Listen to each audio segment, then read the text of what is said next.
അമ്മേ പരിശുദ്ധമേ, അമ്മേ പരിശുദ്ധമേ, ദൈവമാതാവേ, കൃപാസനത്തിലൂടെ ഞങ്ങൾക്കും ഞങ്ങളുടെ ദേശത്തിനും അമ്മ മധ്യസ്ഥം തേടി തന്ന എല്ലാ അനുഗ്രഹങ്ങൾക്കും കൃപകൾക്കും ഞങ്ങളിപ്പോൾ ഹൃദയം നിറഞ്ഞ നന്ദി പറയുന്നു. അമ്മേ പരിശുദ്ധമേ, അമ്മേ പരിശുദ്ധമേ, ദൈവമാതാവേ, 2004 ഡിസംബർ 7 തീയതി ഉച്ചകഴിഞ്ഞ് 2:30 കൃപാസനത്തിൽ സംഭവിച്ച അമ്മയുടെ പ്രത്യക്ഷപ്പെടലിനെ കുറിച്ച് തിരുസഭയ്ക്ക് സമർപ്പിച്ചിരിക്കുന്ന പഠനരേഖകളുടെ മേൽ സഭാത്മകമായ പഠനം ആരംഭിക്കുവാൻ ഞങ്ങൾ പ്രാർത്ഥിക്കുന്നു. അമ്മേ പരിശുദ്ധമേ, ഭൂസ്വർ ലോകങ്ങളുടെ രാജ്ഞിയായ അങ്ങേയ്ക്ക് ഭൗമ സംരക്ഷണത്തിനായി പ്രപഞ്ച പ്രകൃതിയെ തന്നെ തിരുസഭ പ്രതിഷ്ഠിക്കുവാൻ ഈ പ്രത്യക്ഷീകരണം വഴി ഇടയാക്കണമേ. പരിശുദ്ധമേ, ജപമാല മാതാവേ, സകല പ്രാർത്ഥനകളോടും ചേർത്ത് ഞങ്ങളിപ്പോൾ പ്രാർത്ഥിക്കുന്ന ഈ കുടുംബത്തിന്റെ പ്രത്യേക നിയോഗം പറമക്കളെ,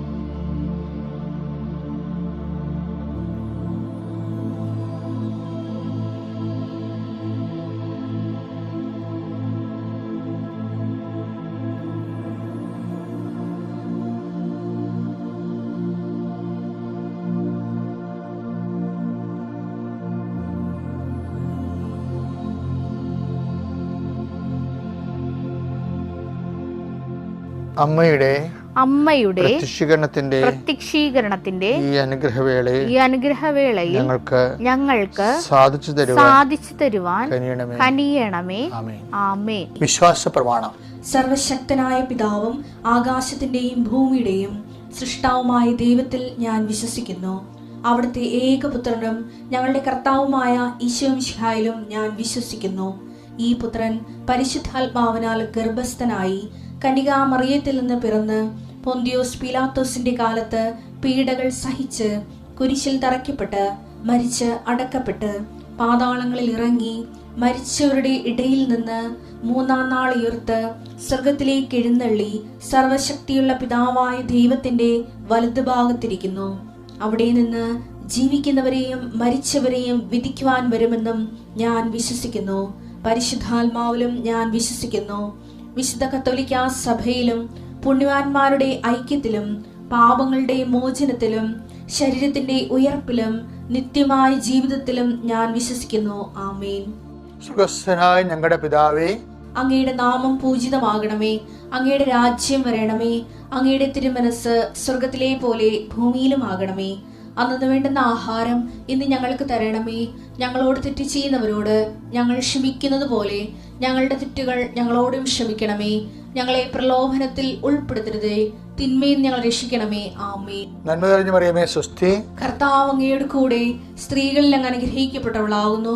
അങ്ങയുടെ ഉദരത്തിൻ ഫലമായി ഈശോ അനുഗ്രഹിക്കപ്പെട്ടവനാകുന്നു. പരിശുദ്ധ മറിയമേ, തമ്പുരാന്റെ അമ്മേ, പാപികളായ ഞങ്ങൾക്ക് വേണ്ടി ഇപ്പോഴും ഞങ്ങളുടെ മരണസമയത്തും തമ്പുരാനോട് അപേക്ഷിക്കണമേ. ആമേൻ. കർത്താവേ, നിന്റെ വിശുദ്ധ പൗരോഹിത്യത്തെ മഹത്വപ്പെടുത്തണമേ. കർത്താവേ, സഭയിലുള്ള സാന്നിധ്യം പ്രകടമാക്കണമേ. 19 വർഷം ഞാൻ അർപ്പിച്ച കുർബാനയുടെ യോഗ്യതയാണ്. കൃപാസ്ഥാനത്താരെ ജീവനോടെ പ്രത്യക്ഷപ്പെട്ട പരിശുദ്ധ അമ്മയുടെ മാധ്യസ്ഥത്തിലെ ഞാൻ മക്കളെ കർത്താവിൻ്റെ നാമത്തിൽ ആശീർവദിക്കുന്നു. കർത്താവേ, അന്നു വേണ്ട ആഹാരം ഇന്ന് ഞങ്ങൾക്ക് നൽകണമെന്ന് പ്രാർത്ഥിച്ചു. അവിടുന്ന് ഞങ്ങൾക്ക് ഈ ഡെയിലി ബ്രെഡ് കിട്ടുന്ന ഈശോയെ, ഇന്നത്തെ മക്കളുടെ ആവശ്യത്തിന് അങ്ങനെ പ്രത്യേക സാന്നിധ്യവും സംരക്ഷണവും നൽകണമെന്ന് പ്രാർത്ഥിക്കുന്നു. ഉച്ചമുരുള്ളങ്കാൽ വരെ കർത്താവ് നിന്നെ വിശുദ്ധമായ രക്തത്താൽ നിന്നെ സ്പർശിക്കട്ടെ. യേശു കർത്താവാണെന്ന് ഹൃദയത്തിൽ വിശ്വസിക്കുന്ന നിനക്ക് ദൈവികമായ ചൈതന്യം ഇറങ്ങി വസിക്കട്ടെ എന്ന് പ്രാർത്ഥിക്കുന്നു. ഭക്തി നഷ്ടപ്പെട്ടവരുണ്ടാകാം, പ്രാർത്ഥന നഷ്ടപ്പെട്ടവരുണ്ടാകാം, വിശ്വാസം തണുത്തു പോയവരുണ്ടാകും. അവരുടെ മേലെല്ലാം കർത്താവ് ശക്തി പ്രവർത്തിക്കട്ടെ. ചില വീടുകൾ ഭവനരഹിതരുണ്ടാകും, ഭവനത്തിൽ സമാധാനം ഇല്ലാത്തവരുണ്ടാകും. ഇവിടുന്ന് വല്ലപാടും പോയി ഒളിച്ചാൽ മതി, ഇറങ്ങിപ്പോയാൽ മതി എന്നൊക്കെ ചിന്തിച്ചുകൊണ്ട് വേദനിച്ച് ജീവിക്കുന്നവരുണ്ടാകും. ചില വ്യക്തികളെ കൊണ്ട് നീ വേദനിക്കുന്നുണ്ടാകും. അവരെ കർത്താവിൻ്റെ നാമത്തിൽ ഞാൻ ബന്ധിക്കുന്നു. കർത്താവെ, എങ്ങനെ ജീവിക്കും എന്ന് വിചാരിച്ച് ഒരു വഴിയും കാണാതിരിക്കുന്നവർക്ക് ഇന്ന് നീ വഴി കാണിക്കണം കർത്താവെ.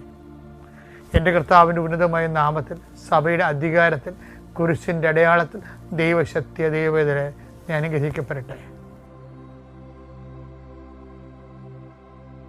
ഇപ്പം ഇന്നലെ ഞാൻ പറഞ്ഞതിൻ്റെ അർത്ഥം ഇന്ന് നമുക്ക് വേറെയാണ്. സാത്താൻ്റെ വേറെ രണ്ടാമത്തെ പ്രലോഭനം എന്താ? സാത്താൻ്റെ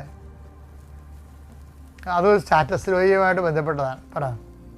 ലൂക്കായുടെ സുവിശേഷം 4:5 പിന്നെ പിശാച് അവനെ ഒരു ഉയർന്ന സ്ഥലത്തേക്ക് കൊണ്ടുപോയി ഭൂമിയിലെ സകല രാജ്യങ്ങളും ക്ഷണനേരം കൊണ്ട് അവന് കാണിച്ചു കൊടുത്തു. പിശാച് അവനോട് പറഞ്ഞു, ഇവയുടെ മേൽ എല്ലാ അധികാരവും മഹത്വവും നിനക്ക് ഞാൻ തരാം. നേരത്തെ അവന്റെ സ്റ്റാറ്റസ് ക്വസ്റ്റ്യൻ ചെയ്ത പിശാച് ഇപ്പോൾ അവന് പുതിയ സ്റ്റാറ്റസ് കൊടുക്കുകയാണ്. അത് സ്റ്റാറ്റസാണ്, പുതിയ സ്റ്റാറ്റസ്. എന്താ പറയണത്? ഈ കണ്ടിരിക്കുന്ന ഉയർന്ന സ്ഥലം, ഉന്നത സ്ഥാനം, ഈ ഉന്നത സ്ഥാനം നിനക്ക് തരാം. നിന്റെ സ്റ്റാറ്റസ് ഞാൻ അപ്ലിഫ്റ്റ് ചെയ്യാം. എന്ത് ചെയ്യണം? നീ ഇപ്പോഴത്തെ സ്റ്റാറ്റസ് മാറ്റിയിട്ട് എന്ത് ചെയ്യണം? നിന്റെ സ്റ്റാറ്റസ്, ഇപ്പോഴത്തെ സ്റ്റാറ്റസ് ലോഞ്ച് ചെയ്യണം. എന്ത് ചെയ്യണം? നീ എന്നെ ആരാധിച്ചാൽ ഇവയെല്ലാം നിന്റേതാകും. എനിക്കിഷ്ടമുള്ളവർക്ക് ഞാനത് കൊടുക്കുന്നു. ഇത് അന്തർസംഘർഷമാണ് ഈശോയുടെ ഉള്ളിൽ പോണ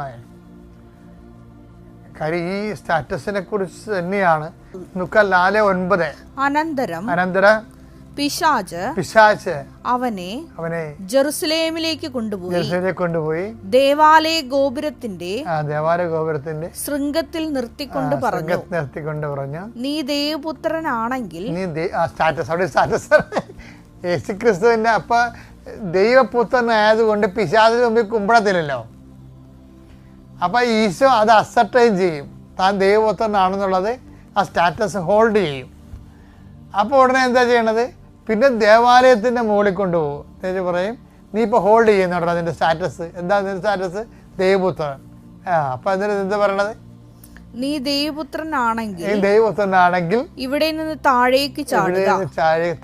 നിന്നെ സംരക്ഷിക്കാൻ അവൻ ദൂതന്മാരോട് കൽപ്പിക്കുമെന്നും നിന്റെ കാൽ കല്ലിൽ തട്ടാതെ അവർ നിന്നെ കൈകളിൽ താങ്ങിക്കൊള്ളുമെന്നും എഴുതപ്പെട്ടിട്ടുണ്ടല്ലോ. യേശു പറഞ്ഞു, നിന്റെ ദൈവമായ കർത്താവിനെ പരീക്ഷിക്കരുത് എന്നും പറയപ്പെട്ടിരിക്കുന്നു. അതായത് ഓരോരോ പ്രലോഭനത്തിൻ്റെ സമയങ്ങളിൽ വന്നിട്ട് ഇതെല്ലാം നിങ്ങൾ നോക്കണം. അതായത് എനിക്ക് ദൈവമായിട്ട് സഞ്ചരിച്ചപ്പോൾ എനിക്ക് മനസ്സിലായ ഒരു സത്യം എന്താണെന്നറിയാം. ദൈവമായിട്ട് നമ്മൾക്ക് എൻഗ്രേസ്ഡ് ആകാൻ വേണ്ടി, കൃപയെ ധരിക്കാൻ വേണ്ടി നമ്മളൊരു പരമ്പരാഗതമായ ഒത്തിരി മെഷീനറി ഉപയോഗിക്കുന്നുണ്ട്. അതിനകത്താണ് ഉപവാസം, ഓക്കെ ഗുഡ്. പ്രാർത്ഥന, ഓക്കെ ഗുഡ്. അതുപോലെ തന്നെ ദാനധർമ്മം, ഓക്കെ ഗുഡ്. അപ്പോൾ അതുപോലെ തന്നെയാണ് വിശ്വാസ കൈമാറ്റം, ഓക്കെ ഗുഡ്. പക്ഷേ വിശ്വാസ കൈമാറ്റത്തിനും ദാനധർമ്മത്തിനും മുമ്പേ ചെയ്യേണ്ട ഒരു കാര്യം എന്താണെന്ന് വെച്ച് കഴിഞ്ഞാൽ,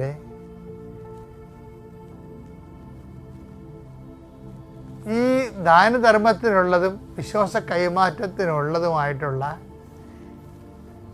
ആ കൃപ കണ്ടെയ്ൻ ചെയ്യാൻ നമ്മളെ തന്നെ കൃപയുടെ വാഹകരാക്കുന്നതാണ് ഈ സ്റ്റാറ്റസ് ലോയിങ് കൊണ്ട് ഉദ്ദേശിക്കുന്നത് ശരിക്കും.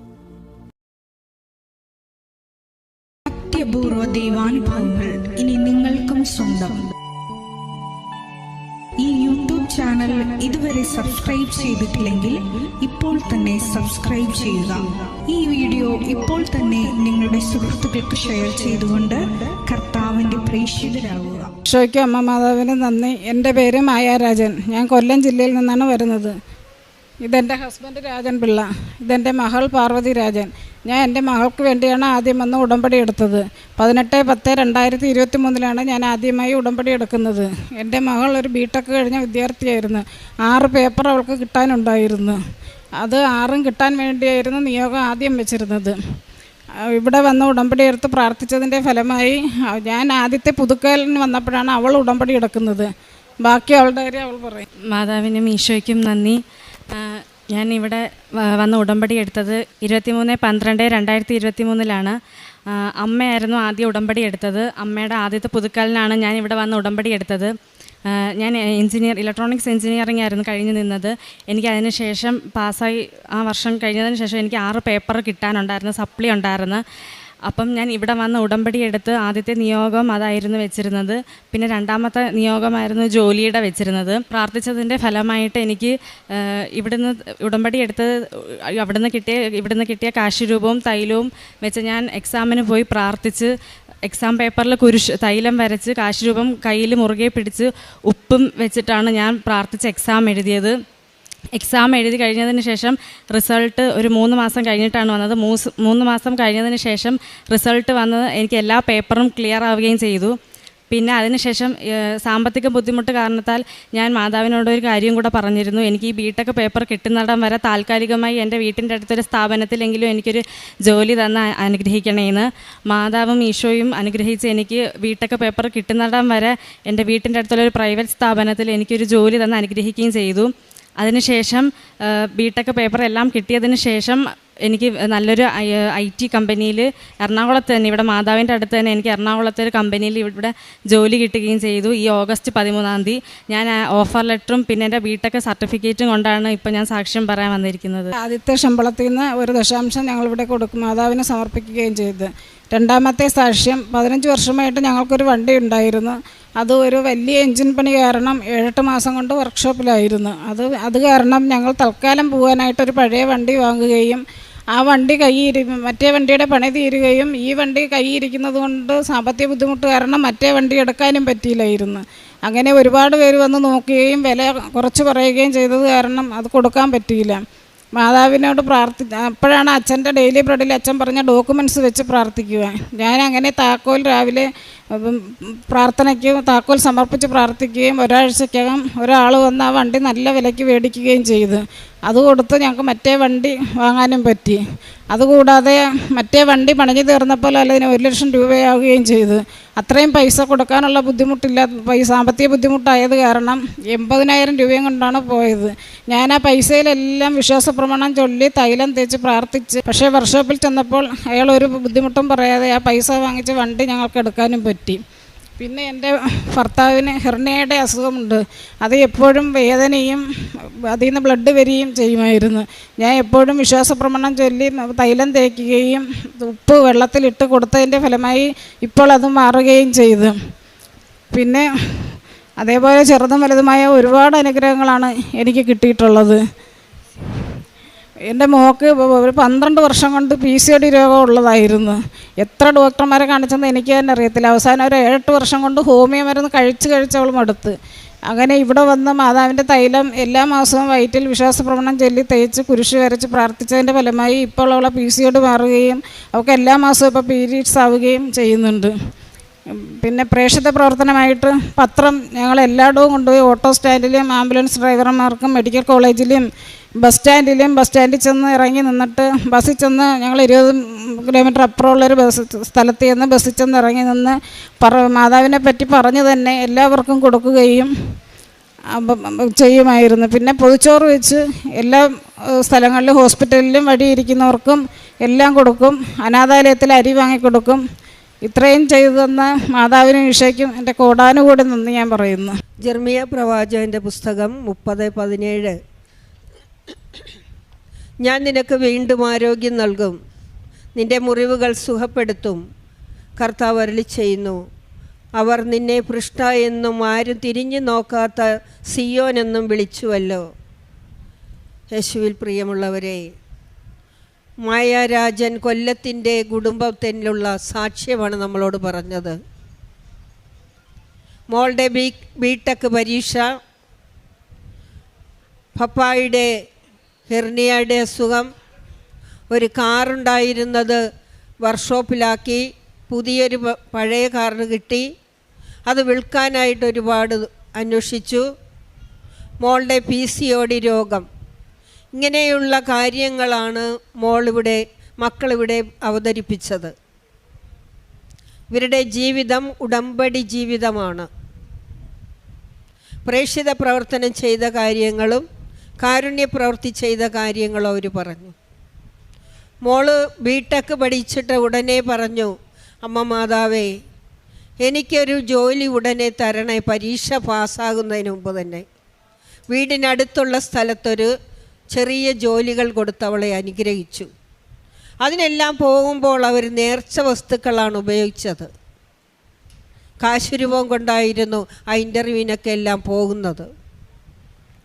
അതിനുശേഷം ബിടെക് പാസ്സായി കഴിഞ്ഞ് നല്ലൊരു കമ്പനിയിൽ, IT കമ്പനിയിൽ അവൾക്ക് നല്ല ശമ്പളത്തോടു കൂടി തന്നെ മോൾക്ക് ജോലി ലഭിച്ചെന്ന് അവർ പറയുകയാണ്.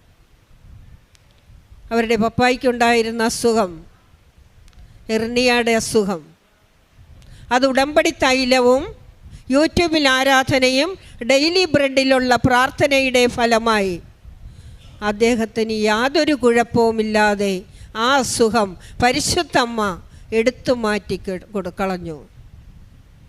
പിന്നീട് ഒരു കാർ വർക്ക്ഷോപ്പിൽ കൊടുത്തിരുന്നു. നല്ലൊരു കാർ എൻജിൻ പണി വന്നപ്പോൾ അത് വർക്ക്ഷോപ്പിലിട്ടിട്ട് അവരൊരു പഴയ കാർ കൊടുത്തു. അത് വിൽക്കാനായി അവരൊരുപാട് പ്രാർത്ഥിച്ചു. നേർച്ച വസ്തുക്കൾ കൊണ്ട് വിശ്വാസ പ്രമാണം ചൊല്ലി അതിൽ കുരിശ് വരച്ചു. യൂട്യൂബിൽ ആരാധന കൂടി അച്ഛൻ ഡെയിലി ബ്രെഡിൽ പ്രാർത്ഥനയ്ക്ക് പറഞ്ഞു, നിങ്ങളുടെ ഡോക്യുമെൻ്റ് എടുത്ത് വെച്ച് പ്രാർത്ഥിക്കാൻ. അവർ ആ വണ്ടിയുടെ താക്കോലെടുത്ത് വെച്ച് ആ ഡെയിലി ബ്രെഡ് പ്രാർത്ഥന കൂടിയ ശേഷം നല്ല വിലയ്ക്ക് അത് വിൽക്കാൻ സാധിച്ചു. അതിനുശേഷം ആ മോൾക്ക് അവരുടെ പുതിയ കാറ് മേടിക്കാൻ 1 ലക്ഷം രൂപ വേണമായിരുന്നു.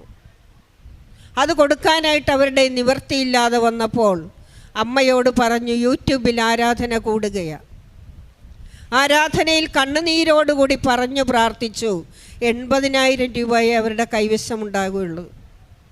കൃപാസന പേപ്പർ വാങ്ങിയ ബാഗിൽ വെച്ച് ഉടമ്പടി തൈലം കൊണ്ട് വിശ്വാസ പ്രമാണം പൈസയും കൂടി എടുത്തു വെച്ച് പ്രാർത്ഥിച്ചിട്ട് അത് വർക്ക്ഷോപ്പിലേക്ക് കൊടുത്തു വിട്ടപ്പോൾ അയാൾ വർക്ക്ഷോപ്പുകാരൻ ഒന്നും മിണ്ടാതെ ആ കാറ് അവർക്ക് തിരിച്ചു കൊടുത്തു. ഉടമ്പടി ജീവിതത്തിൽ നമ്മൾക്ക് വരുന്നത് പരിശുദ്ധ അമ്മയോട് ചേർന്ന് നിൽക്കുമ്പോൾ, അമ്മയുടെ കൂട്ടത്തിൽ നമ്മൾ ഉടമ്പടി ജീവിതം മുന്നോട്ട് പോകുമ്പോൾ അമ്മ ശക്തനായവരിൽ നിന്ന് വൻ കാര്യം ചെയ്തു തരും. മോൾക്കുണ്ടായ PCOD രോഗത്തിൽ ഉടമ്പടി തൈലമെടുത്ത് വയറിൽ കുരിശ് വരച്ച് പ്രാർത്ഥിച്ചു. ഇങ്ങനെയെല്ലാം ഉടമ്പടി ജീവിതത്തിൽ അവരെത്രത്തോളം ആത്മാർത്ഥതയോടുകൂടി സഹകരിച്ചു. ഉടമ്പടി ജീവിതം ഭക്തിപൂർവ്വം. മാതാവിനും സ്തുതിയായിരിക്കട്ടെ. ഞാൻ കഴിഞ്ഞ 2023 ഞാൻ കാസർഗോഡ് ഡിസ്ട്രിക്റ്റിൽ നിന്നാണ് വരുന്നത്. ഉടമ്പടി എടുത്തത് 28/3/2023 എടുത്തത്. അത് കഴിഞ്ഞിട്ട് ഞാൻ ഒമാനിലാണ് ജോലി ചെയ്തുകൊണ്ടിരുന്നത്. എൻ്റെ ജോലി സ്ഥലത്തേക്ക് പോയ ശേഷം ഒക്ടോബർ മാസത്തിൽ ഞാനൊരു ദിവസം വൈകുന്നേരം ഡ്യൂട്ടിയൊക്കെ കഴിഞ്ഞ് ഫ്രീ ആയിട്ടിരിക്കുന്ന സമയത്ത് 7:30 മണിയായപ്പോൾ പുറത്തൊരു ചായ കുടിച്ച് വെച്ച് എൻ്റെ വണ്ടിയിൽ ഓഫീസിൻ്റെ പുറത്ത് പാർക്ക് ചെയ്തിട്ട് വണ്ടിയിലിരുന്ന് ഫോൺ നോക്കിയിരിക്കുകയാണ്. അപ്പോൾ എൻ്റെ ഹോസ്പിറ്റലിനോട് ചേർന്ന് തന്നെ ഹോസ്പിറ്റലിൻ്റെ തന്നെ ഒരു മൾട്ടി സ്പെഷ്യാലിറ്റി ഹോസ്പിറ്റലുണ്ട്. ആ ഹോസ്പിറ്റലിൽ വന്ന് അവിടെ ഒരു ഒമാനി സ്ത്രീ എൻ്റെ വണ്ടിയുടെ സൈഡിൽ കൂടെ ചേർന്ന് വരികയും അവർ അവിടെ ബ്ലോക്കിൽ എൻ്റെ വണ്ടിയിൽ വന്ന് ഉരച്ച് എൻ്റെ വണ്ടിയുടെ ഫ്രണ്ട് ഡോറ് തൊട്ട് ഫ്രണ്ട് ബമ്പർ വരെ ഒരു സൈഡ് അങ്ങ് അടിച്ച് പൊളിച്ചുകൊണ്ട് അങ്ങ് പോയി. ഞാൻ ഇവരെ ഹോൺ അടിക്കുന്നുണ്ട്, ഹെഡ്ലൈറ്റ് പാസ് ചെയ്ത് കാണിക്കുന്നുണ്ട്, ഇവർ നോക്കുന്നേയില്ല. ഞാൻ എൻ്റെ ഗ്ലാസ് താത്തിയിട്ട് അവരുടെ വണ്ടിയിൽ 2 പ്രാവശ്യം കൈവച്ചും തട്ടി അവരെ വിളിച്ചു. പെട്ടെന്ന് അവരുടെ ഡോറ് തുറന്ന് അവർ പുറത്തിറങ്ങി വന്നിട്ട് സ്റ്റുപ്പിഡെന്ന് വിളിച്ചിട്ട് എൻ്റെ അടുത്ത് ഷൗട്ട് ചെയ്ത്, വളരെ റൗഡായിട്ട് അവരുടെ അടുത്ത് ഷൗട്ട് ചെയ്ത്. ഷൗട്ട് ചെയ്ത് കഴിഞ്ഞപ്പോൾ ഞാൻ അവരോട് ചോദിച്ചു, നിങ്ങൾ എൻ്റെ വണ്ടിയിൽ വന്ന് ഇടിക്കുകയും ഇടിച്ചതിന് ശേഷം എന്നെ സ്റ്റുപ്പിഡെന്ന് വിളിക്കുകയും ചെയ്യുന്നു, ഞാനാണോ സ്റ്റുപ്പിഡ്, നിങ്ങളല്ലേ സ്റ്റുപ്പിഡിറ്റി കാണിച്ചതെന്ന് ഞാൻ അവരോട് ചോദിച്ചപ്പോൾ അവരവിടുന്ന് വീണ്ടും കുറച്ച് നേരം എന്നോട് ചൂടായിട്ട് അവർ വണ്ടിയെടുത്ത് പെട്ടെന്ന് അവിടുന്ന് എക്സിറ്റ് ആയ പോലെ അവരവിടുന്ന് പോയി കുറച്ച് നേരം 1 മണിക്കൂർ കഴിഞ്ഞപ്പോഴേക്കും എനിക്ക് പോലീസ് സ്റ്റേഷനിൽ നിന്ന് വെളി വരികയാണ്. എൻ്റെ വണ്ടിയുടെ നമ്പറും എടുത്ത് അവർ പോയി. എനിക്ക് പോലീസ് സ്റ്റേഷനിൽ നിന്ന് വെളി വരികയാണ്, നിങ്ങളുടെ പേരിൽ ഒരു കേസ് രജിസ്റ്റർ ചെയ്തിട്ടുണ്ട്. കേസ് രജിസ്റ്റർ ചെയ്തിട്ടുണ്ടെന്ന് പറഞ്ഞിട്ടാണ് വിളിക്കുന്നത്. പ്രതിയായ ഞാൻ അവിടെ ചെല്ലുക പോലും ചെയ്തിട്ടില്ല. അതിനു മുമ്പേ കേസ് രജിസ്റ്റർ ചെയ്തിട്ടുണ്ട്, കേസ് നമ്പർ ഇട്ടു, നിങ്ങൾ വരണം എന്ന് പറഞ്ഞിട്ട്. നിങ്ങൾ എത്തിയിട്ടില്ലെങ്കിൽ ഇന്ന് രാത്രി തന്നെ നിങ്ങളുടെ അടുത്ത് പോലീസ് വരുമെന്ന് പറഞ്ഞ് ഞാൻ അവിടെ ചെല്ലാമെന്ന് പറഞ്ഞു. ഒരു 10-15 മിനിറ്റിനുള്ളിൽ ഞാൻ അവിടത്തേക്ക് ചെല്ലുകയും ചെയ്തു. എൻ്റെ അടുത്ത് തന്നെയാണ് പോലീസ് സ്റ്റേഷൻ. അതിനു മുമ്പ് ഞാൻ എൻ്റെ ഓഫീസിൽ വിളിച്ച് ഈ കാര്യം പറഞ്ഞപ്പോൾ അവർ എൻ്റെ ഓഫീസിൽ നിന്ന് വൈകുന്നേരം ആയപ്പോഴേക്കും PROs ആയിട്ടുള്ള എല്ലാ ഒമാനീസും പോയിട്ടുണ്ടായിരുന്നു. ആരും തന്നെ ഇല്ല എൻ്റെ കൂടെ വരാൻ വേണ്ടി. ഞാൻ തന്നെ എൻ്റെ റൂംമേറ്റുമായിട്ട് ഞാൻ അവിടേക്ക് പോയി. അവിടെ ചെന്നപ്പോൾ ഇവർ ചെന്ന പാടെ തന്നെ ഒരു 10-15 മിനിറ്റ് എൻ്റെ കയ്യിൽ ഫോണും കാര്യങ്ങളൊക്കെ ഉണ്ടായിരുന്നു. അത്രയും സമയം എനിക്ക് ഇവരുടെ അടുത്ത് സംസാരിച്ച ശേഷം എനിക്ക് എൻ്റെ ഓഫീസിലേക്ക് വിളിച്ചിട്ട് എന്താ ഇവിടെ നടക്കുന്നതെന്ന് പറയാൻ എൻ്റെ ഓഫീസിലൊന്ന് വിളിച്ച് പറയാൻ പറ്റും. അവരെന്നോട് ഞാൻ ചെന്ന പാടെ പറഞ്ഞു, നീ ഞായറാഴ്ച വരെ നീ ലോക്കപ്പിലാണ്, ബുധനാഴ്ച വൈകുന്നേരമാണ് ഈ സംഭവം നടക്കുന്നത്, നിന്നെ ഞായറാഴ്ച നിനക്കിനി ഇവിടുന്ന് ജയിലിൽ നിന്ന്, ലോക്കപ്പിലല്ല ജയിലിലാണ്. സാധാരണ നമ്മളൊരു സിനിമയിൽ കാണുന്ന പോലെ പോലീസ് സ്റ്റേഷനിലകത്ത് കാണുന്ന സിംഗിൾ സെല്ലിനകത്തുള്ള ലോക്കപ്പല്ല, ജയിലിനകത്താണ് ഞായറാഴ്ച വരെ. പിന്നെയാണ് അറിയുന്നത് ഈ ലേഡിയും അവരവിടുത്തെ ഒരു ഹയർ ആയിട്ടുള്ളൊരു ഫാമിലിയിൽപ്പെട്ടൊരു ഷെയ്ഖ് ഫാമിലിയിൽപ്പെട്ട ഒരു ലേഡിയാണ്. അവരും അവരുടെ ഫാദറും പഴയ അവിടുത്തെ എന്തോ ഒരു ഹയർ ആയിട്ടുള്ള ഗവൺമെൻറ് ജോലിക്കാരനുമാണ് അയാൾ. ഫാദറും കൂടെ വന്ന് ഞാൻ അവിടെ ചെല്ലുന്നതിന് മുമ്പ് തന്നെ എൻ്റെ പേരിൽ കേസും രജിസ്റ്റർ ചെയ്തു. എനിക്ക് പെട്ടെന്ന് അവരവിടുത്തെ പോലീസുകാരുമായിട്ട് സംസാരിച്ച് ഈ 4 ദിവസം ജയിലിലിട്ടതിന് ശേഷം മാത്രം ഇവനെ പുറത്തിറക്കിയാൽ മതി എന്ന് പറഞ്ഞേച്ച് അവർ പറഞ്ഞു പോയി. ഞാൻ ചെല്ലുമ്പോൾ ഈ 10-15 മിനിറ്റ് കൊണ്ട് എനിക്ക് സംസാരിക്കാൻ ഇവരിവിടെ പറഞ്ഞ കാര്യങ്ങളല്ലാതെ പിന്നെ ഞാൻ പറയുന്നൊന്നും കേൾക്കാനോ ഒന്നിനും തയ്യാറായിട്ടുണ്ടായിരുന്നില്ല. എൻ്റെ കമ്പനിയിൽ ഞാൻ വിളിച്ച് പറഞ്ഞിരുന്നു ഇങ്ങനെയൊക്കെയാണ് സംഭവങ്ങൾ. PROs ഒക്കെ പോയി എന്നാണ് പറഞ്ഞത്. ഇവരെൻ്റെ അടുത്തുനിന്ന് ഫോണ്, വാലറ്റ്, ഞാൻ ഉടമ്പടി എടുത്തിരുന്ന എൻ്റെ കാശ് രൂപ എൻ്റെ മാലയിൽ ഞാൻ ലോക്കറ്റായിട്ട് ഇട്ടിരുന്നു, അതും എല്ലാം അവരെൻ്റെ അടുത്തുനിന്ന് മേടിച്ചു. നമ്മുടെ പാൻറ്റിൻ്റെ ബെൽറ്റ് അടക്കം ഇവരെൻ്റെ അടുത്തുനിന്ന് അഴിച്ച് മേടിച്ച് എന്നെ അവർ ലോക്കപ്പിലേക്ക് വിട്ടു. പിന്നെ എനിക്ക് ആരോടും ഒന്നും സംസാരിക്കാനില്ല, എൻ്റെ കയ്യിൽ ഫോണില്ല, ഒന്നുമില്ല. ലോക്കപ്പിൽ പോയപ്പോൾ അതുവരെ എനിക്ക് വേണ്ടി സംസാരിക്കാൻ വേണ്ടി ആരുമില്ല. എൻ്റെ കൂടെ വന്ന എൻ്റെ റൂംമേറ്റ് പോലീസ് സ്റ്റേഷൻ്റെ പുറത്ത് ഇപ്പോഴേ ഉള്ളൂ. ഞാൻ എൻ്റെ കൂടെ എനിക്ക് സഹായിക്കാൻ ആരും വരില്ല എന്ന് കരുതിയിട്ട് ഞാൻ ലോക്കപ്പിനകത്തേക്ക് പോയി. അവിടെ ചെന്ന് എൻ്റെ കയ്യിൽ കാശ് രൂപയില്ല, ഒന്നുമില്ല. ഞാൻ അവിടെ ഇരുന്ന് വിശ്വാസ പ്രമാണം മാത്രമേ ഉള്ളൂ. ഞാൻ പറഞ്ഞു, എനിക്കിവിടെ കിടക്കേണ്ടതായിട്ടുള്ളൊരു തെറ്റ് ഞാൻ ചെയ്തിട്ടില്ല, എന്നെ ഇവിടുന്ന് 4 ദിവസം എന്നോട് കിടത്തരുത്, ഇന്ന് രാത്രി തന്നെ എനിക്ക് ഇവിടുന്ന് പുറത്തിറങ്ങാൻ പറ്റണം. എൻ്റെ കമ്പനി എന്നോട് പറഞ്ഞത് ഞങ്ങൾക്കിപ്പോൾ ഒന്നും ചെയ്യാൻ പറ്റില്ല, ഇനി ഞായറാഴ്ച മാത്രമേ ചെയ്യാൻ പറ്റുള്ളൂ എന്നാണ് പറഞ്ഞത്. ഞാൻ അവിടെ ഇരുന്നിട്ട് ഒരു 3 മണിക്കൂർ ഇവർ എന്നെ പോലീസ് സ്റ്റേഷനകത്ത് വെറുതെ ഇരുത്തിയിരുന്നു. ഞാൻ പറയുന്ന കാര്യങ്ങളൊന്നും കേൾക്കാതെ വരുന്നതും പോകുന്നതുമായിട്ടുള്ള അറബി പോലീസുമാരെല്ലാം ചെറിയവർ തൊട്ട് ഹയർ പോസ്റ്റിലിരിക്കുന്നവർ വരെ വന്ന് എന്നെ എടുത്ത് ഷൗട്ട് ചെയ്ത് പോയിരുന്നു. ഞാൻ പറയുന്ന ഒരു കാര്യങ്ങൾ പോലും അവർ കേൾക്കാൻ റെഡിയായിരുന്നില്ല. 3 മണിക്കൂർ അവിടെ ഇരുത്തിയ ശേഷം എന്നെ അവിടെ ഒരു ജയിലിലേക്ക് കൊണ്ടുപോയി. ഒരു 3-4 ഡോറ് തുറന്ന് 4ാമത്തെ ഡോറാണ് മെയിൻ ഡോറിൻ്റെ തുറന്ന് എന്നെ അവിടെ ലോക്കപ്പിലിട്ടു, ജയിലിലിട്ടു. എനിക്ക് ആ 2 കരിമ്പടമൊക്കെ തന്നേച്ച് എന്നോട് പറഞ്ഞു, നീ ഇനി ഇവിടെ ഞായറാഴ്ച വരെ നീ ഇവിടെയാണ്. വളരെ പുച്ഛത്തോടെയാണ് അവരെന്നോട് സംസാരിക്കുന്നത്. ഞാനതവിടെ കൊണ്ടിട്ട് അവിടെ നിലത്തോട്ടിട്ട് ഞാൻ അവിടെ ഇരുന്നേച്ച് ഞങ്ങൾക്ക് വിശ്വാസ പ്രമാണം ചൊല്ലാൻ തുടങ്ങി. ഞാൻ പ്രത്യക്ഷപ്പെടുന്ന പ്രാർത്ഥന അതൊന്നും എനിക്ക് കാണാപ്പാട് അറിയത്തില്ലായിരുന്നു. വിശ്വാസ പ്രമാണം ഞാൻ ചൊല്ലിക്കൊണ്ടിരുന്നു. ഇന്ന് ഇവിടെ രാത്രി എനിക്ക് കിടക്കാൻ ഇടവരരുത്. ഞാനൊരു 1/4 മണിക്കൂർ വിശ്വാസ പ്രമാണം കണ്ടിന്യൂസ് ആയിട്ട് ചൊല്ലി. എത്ര എണ്ണം ചൊല്ലിയെന്നൊന്നും അറിയത്തില്ല. എന്നെ കൊണ്ട് അവിടുന്ന് പോലീസുകാർ വന്ന് നിനക്ക് തിരിച്ചു പോകാമെന്ന് പറഞ്ഞിട്ട് എന്നെ വന്ന് വിളിച്ചിട്ട് എന്നോട് പറഞ്ഞു, നീ ഇവിടെ ഇതിനുള്ളിലേക്ക് കയറിയതൊരു സ്ത്രീ കാരണമാണെന്നുണ്ടെങ്കിൽ നീ ഇതിന് പുറത്തിറക്കുന്നത് ഞങ്ങളുടെ ഡിപ്പാർട്ട്മെൻറ്റിൽ ഹയർ ആയിട്ടുള്ള ഒരു പോലീസ് ലേഡി ആയിട്ടുള്ള ഒരു പോലീസ് ഉദ്യോഗസ്ഥക്കാരനാണ്, നീ ഇവിടുന്ന് പുറത്തിറങ്ങുന്നതെന്ന് ആ പോലീസുകാരനോട് വളരെ അത്ഭുതകരമായിട്ട് എന്നോട് പറഞ്ഞു. എന്നെ പുച്ഛിച്ച് നോക്കി പറഞ്ഞിരുന്ന പോലീസുകാരാണ് അങ്ങനെ പറഞ്ഞ് എന്നെ പുറത്തിറക്കിയപ്പോൾ ഞാൻ നോക്കുമ്പോൾ എൻ്റെ കമ്പനിയുടെ ഒരു PRO അവിടെ വന്നിട്ടുണ്ട്. അവൻ്റെ റിലേറ്റീവാണ് ഈ പോലീസുകാർ. അയാൾക്ക് ഒരു കാരണവശാലും ഇങ്ങനെ ഒരു നിസ്സാര കാര്യത്തിന് വേണ്ടി ഈ ലേഡിയെ വിളിക്കാൻ പറ്റില്ല. ഇവിടെ ഞാൻ പറഞ്ഞറിഞ്ഞുള്ള ഇവിടെ ഒരു IG പോലുള്ളൊരു പോസ്റ്റിലിരിക്കുന്ന ഒരു ആളാണ് ഇയാളുടെ റിലേറ്റീവായിട്ടുള്ള ഈ പോലീസ് ഉദ്യോഗസ്ഥൻ. അയാൾ പല വിധത്തിലും സാധാരണക്കാരായിട്ടുള്ള പോലീസുകാരുടെ അടുത്തൊക്കെ സംസാരിച്ചു, ആരും സമ്മതിക്കുന്നില്ല എന്ന് കണ്ടപ്പോൾ അവസാനം എൻ്റെ PRO വിളിച്ച് സംസാരിച്ചാണ് ആ ലേഡിയോട്. അവർ കാര്യങ്ങൾ അന്വേഷിച്ചപ്പോൾ ഈ ലേഡി എനിക്കെതിരെ കംപ്ലയിൻറ്റ് കൊടുത്ത ലേഡിയും അവരുടെ ഫാദറും അവരുടെ ഒരു സ്റ്റാറ്റസ് വെച്ചിട്ടൊരു ഈഗോ ഷർട്ടായിട്ടാണ് എനിക്കെതിരെ കേസ് കൊടുത്തതും അവർ തന്നെ ശിക്ഷയൊക്കെ വിധിച്ച് 4 ദിവസം ജയിലിൽ കിടത്തിട്ട് അവനെ വിട്ടാൽ മതി എന്ന് പറഞ്ഞ് ഇതിനൊക്കെ തീരുമാനം ഉണ്ടാക്കിയതെന്നും അവരറിഞ്ഞപ്പോൾ അവർ പറഞ്ഞു അവനെ അവിടെ കിടത്തണ്ട, അവനെ ഇറക്കി വിട്ടേക്ക്, അവനെ ജയിലിൽ നിന്ന് വിട്ടേക്ക്, ഇന്ന് രാത്രി തന്നെ അവനെ റിലീസ് ചെയ്തേക്കെന്ന് പറഞ്ഞ് എന്നെ എൻ്റെ ഫ്ലാറ്റിൽ കൊണ്ടുവിടാൻ പറഞ്ഞിട്ടാണ് അവർ പറഞ്ഞിരുന്നത്. പുറത്തെൻ്റെ കമ്പനിയുടെ PRO എൻ്റെ റൂംമേറ്റും അപ്പോഴും ഈ 4 മണിക്കൂറായിട്ട് ആ PRO എൻ്റെ റൂംമേറ്റും വെയിറ്റ് ചെയ്ത് നിൽക്കുന്നുണ്ടായിരുന്നു. അതൊരു റൂംമേറ്റ് ഒരു മുസ്ലിമാണ്, PRO ഒരു മുസ്ലിമാണ്. എനിക്ക് വേണ്ടി അവിടെ ഈ 4-5 മണിക്കൂർ പോലീസ് സ്റ്റേഷനിൽ വൈകുന്നേരം രാത്രി 2:30 മണിക്കൂറാണ് ഞാൻ ആ പോലീസ് സ്റ്റേഷനിൽ നിന്ന് പുറത്തിറങ്ങുന്നത്, ജയിലിൽ നിന്ന് പുറത്തിറങ്ങുന്നത്. അതുവരെ എനിക്ക് 4-5 മണിക്കൂർ ഈ മുസ്ലിം സുഹൃത്തുക്കളാണ് എനിക്ക് വേണ്ടി അവിടെ കാത്തിരുന്നത്. അത് കഴിഞ്ഞ് ഈ സംഭവം കഴിഞ്ഞേച്ച് ഇവർ പോലീസ് സ്റ്റേഷനിൽ ഇവർ വിചാരിച്ച പോലെ കാര്യങ്ങൾ നടന്നില്ല എന്ന് കണ്ടപ്പോൾ ഇവർ കോർട്ടിലേക്ക് കേസ് ഹയർ ചെയ്തു. കോർട്ടിലേക്ക് കേസ് ഒരു പ്രൈമറി കോർട്ടിൽ കൊടുക്കേണ്ട കേസ് അവിടുത്തെ ഹൈക്കോർട്ടിലേക്കാണ് അവിടെ കൊടുത്തത്. അവിടെ ജില്ലാ കോടതിയില്ല, ഹൈക്കോടതിയും സുപ്രീം കോടതിയും മാത്രമേ ഉള്ളൂ. ഹൈക്കോർട്ടിലേക്ക് കൊടുത്തേച്ച് 1 കൊല്ലം എന്നെ ഈ കേസിൻ്റെ പുറകെ അവർ നടത്തിച്ചു. അന്നേരപ്പോഴൊന്നും ഞാൻ എൻ്റെ വീട്ടിലൊന്നും ഈ കാര്യമൊന്നും പറഞ്ഞിട്ടുണ്ടായിരുന്നില്ല.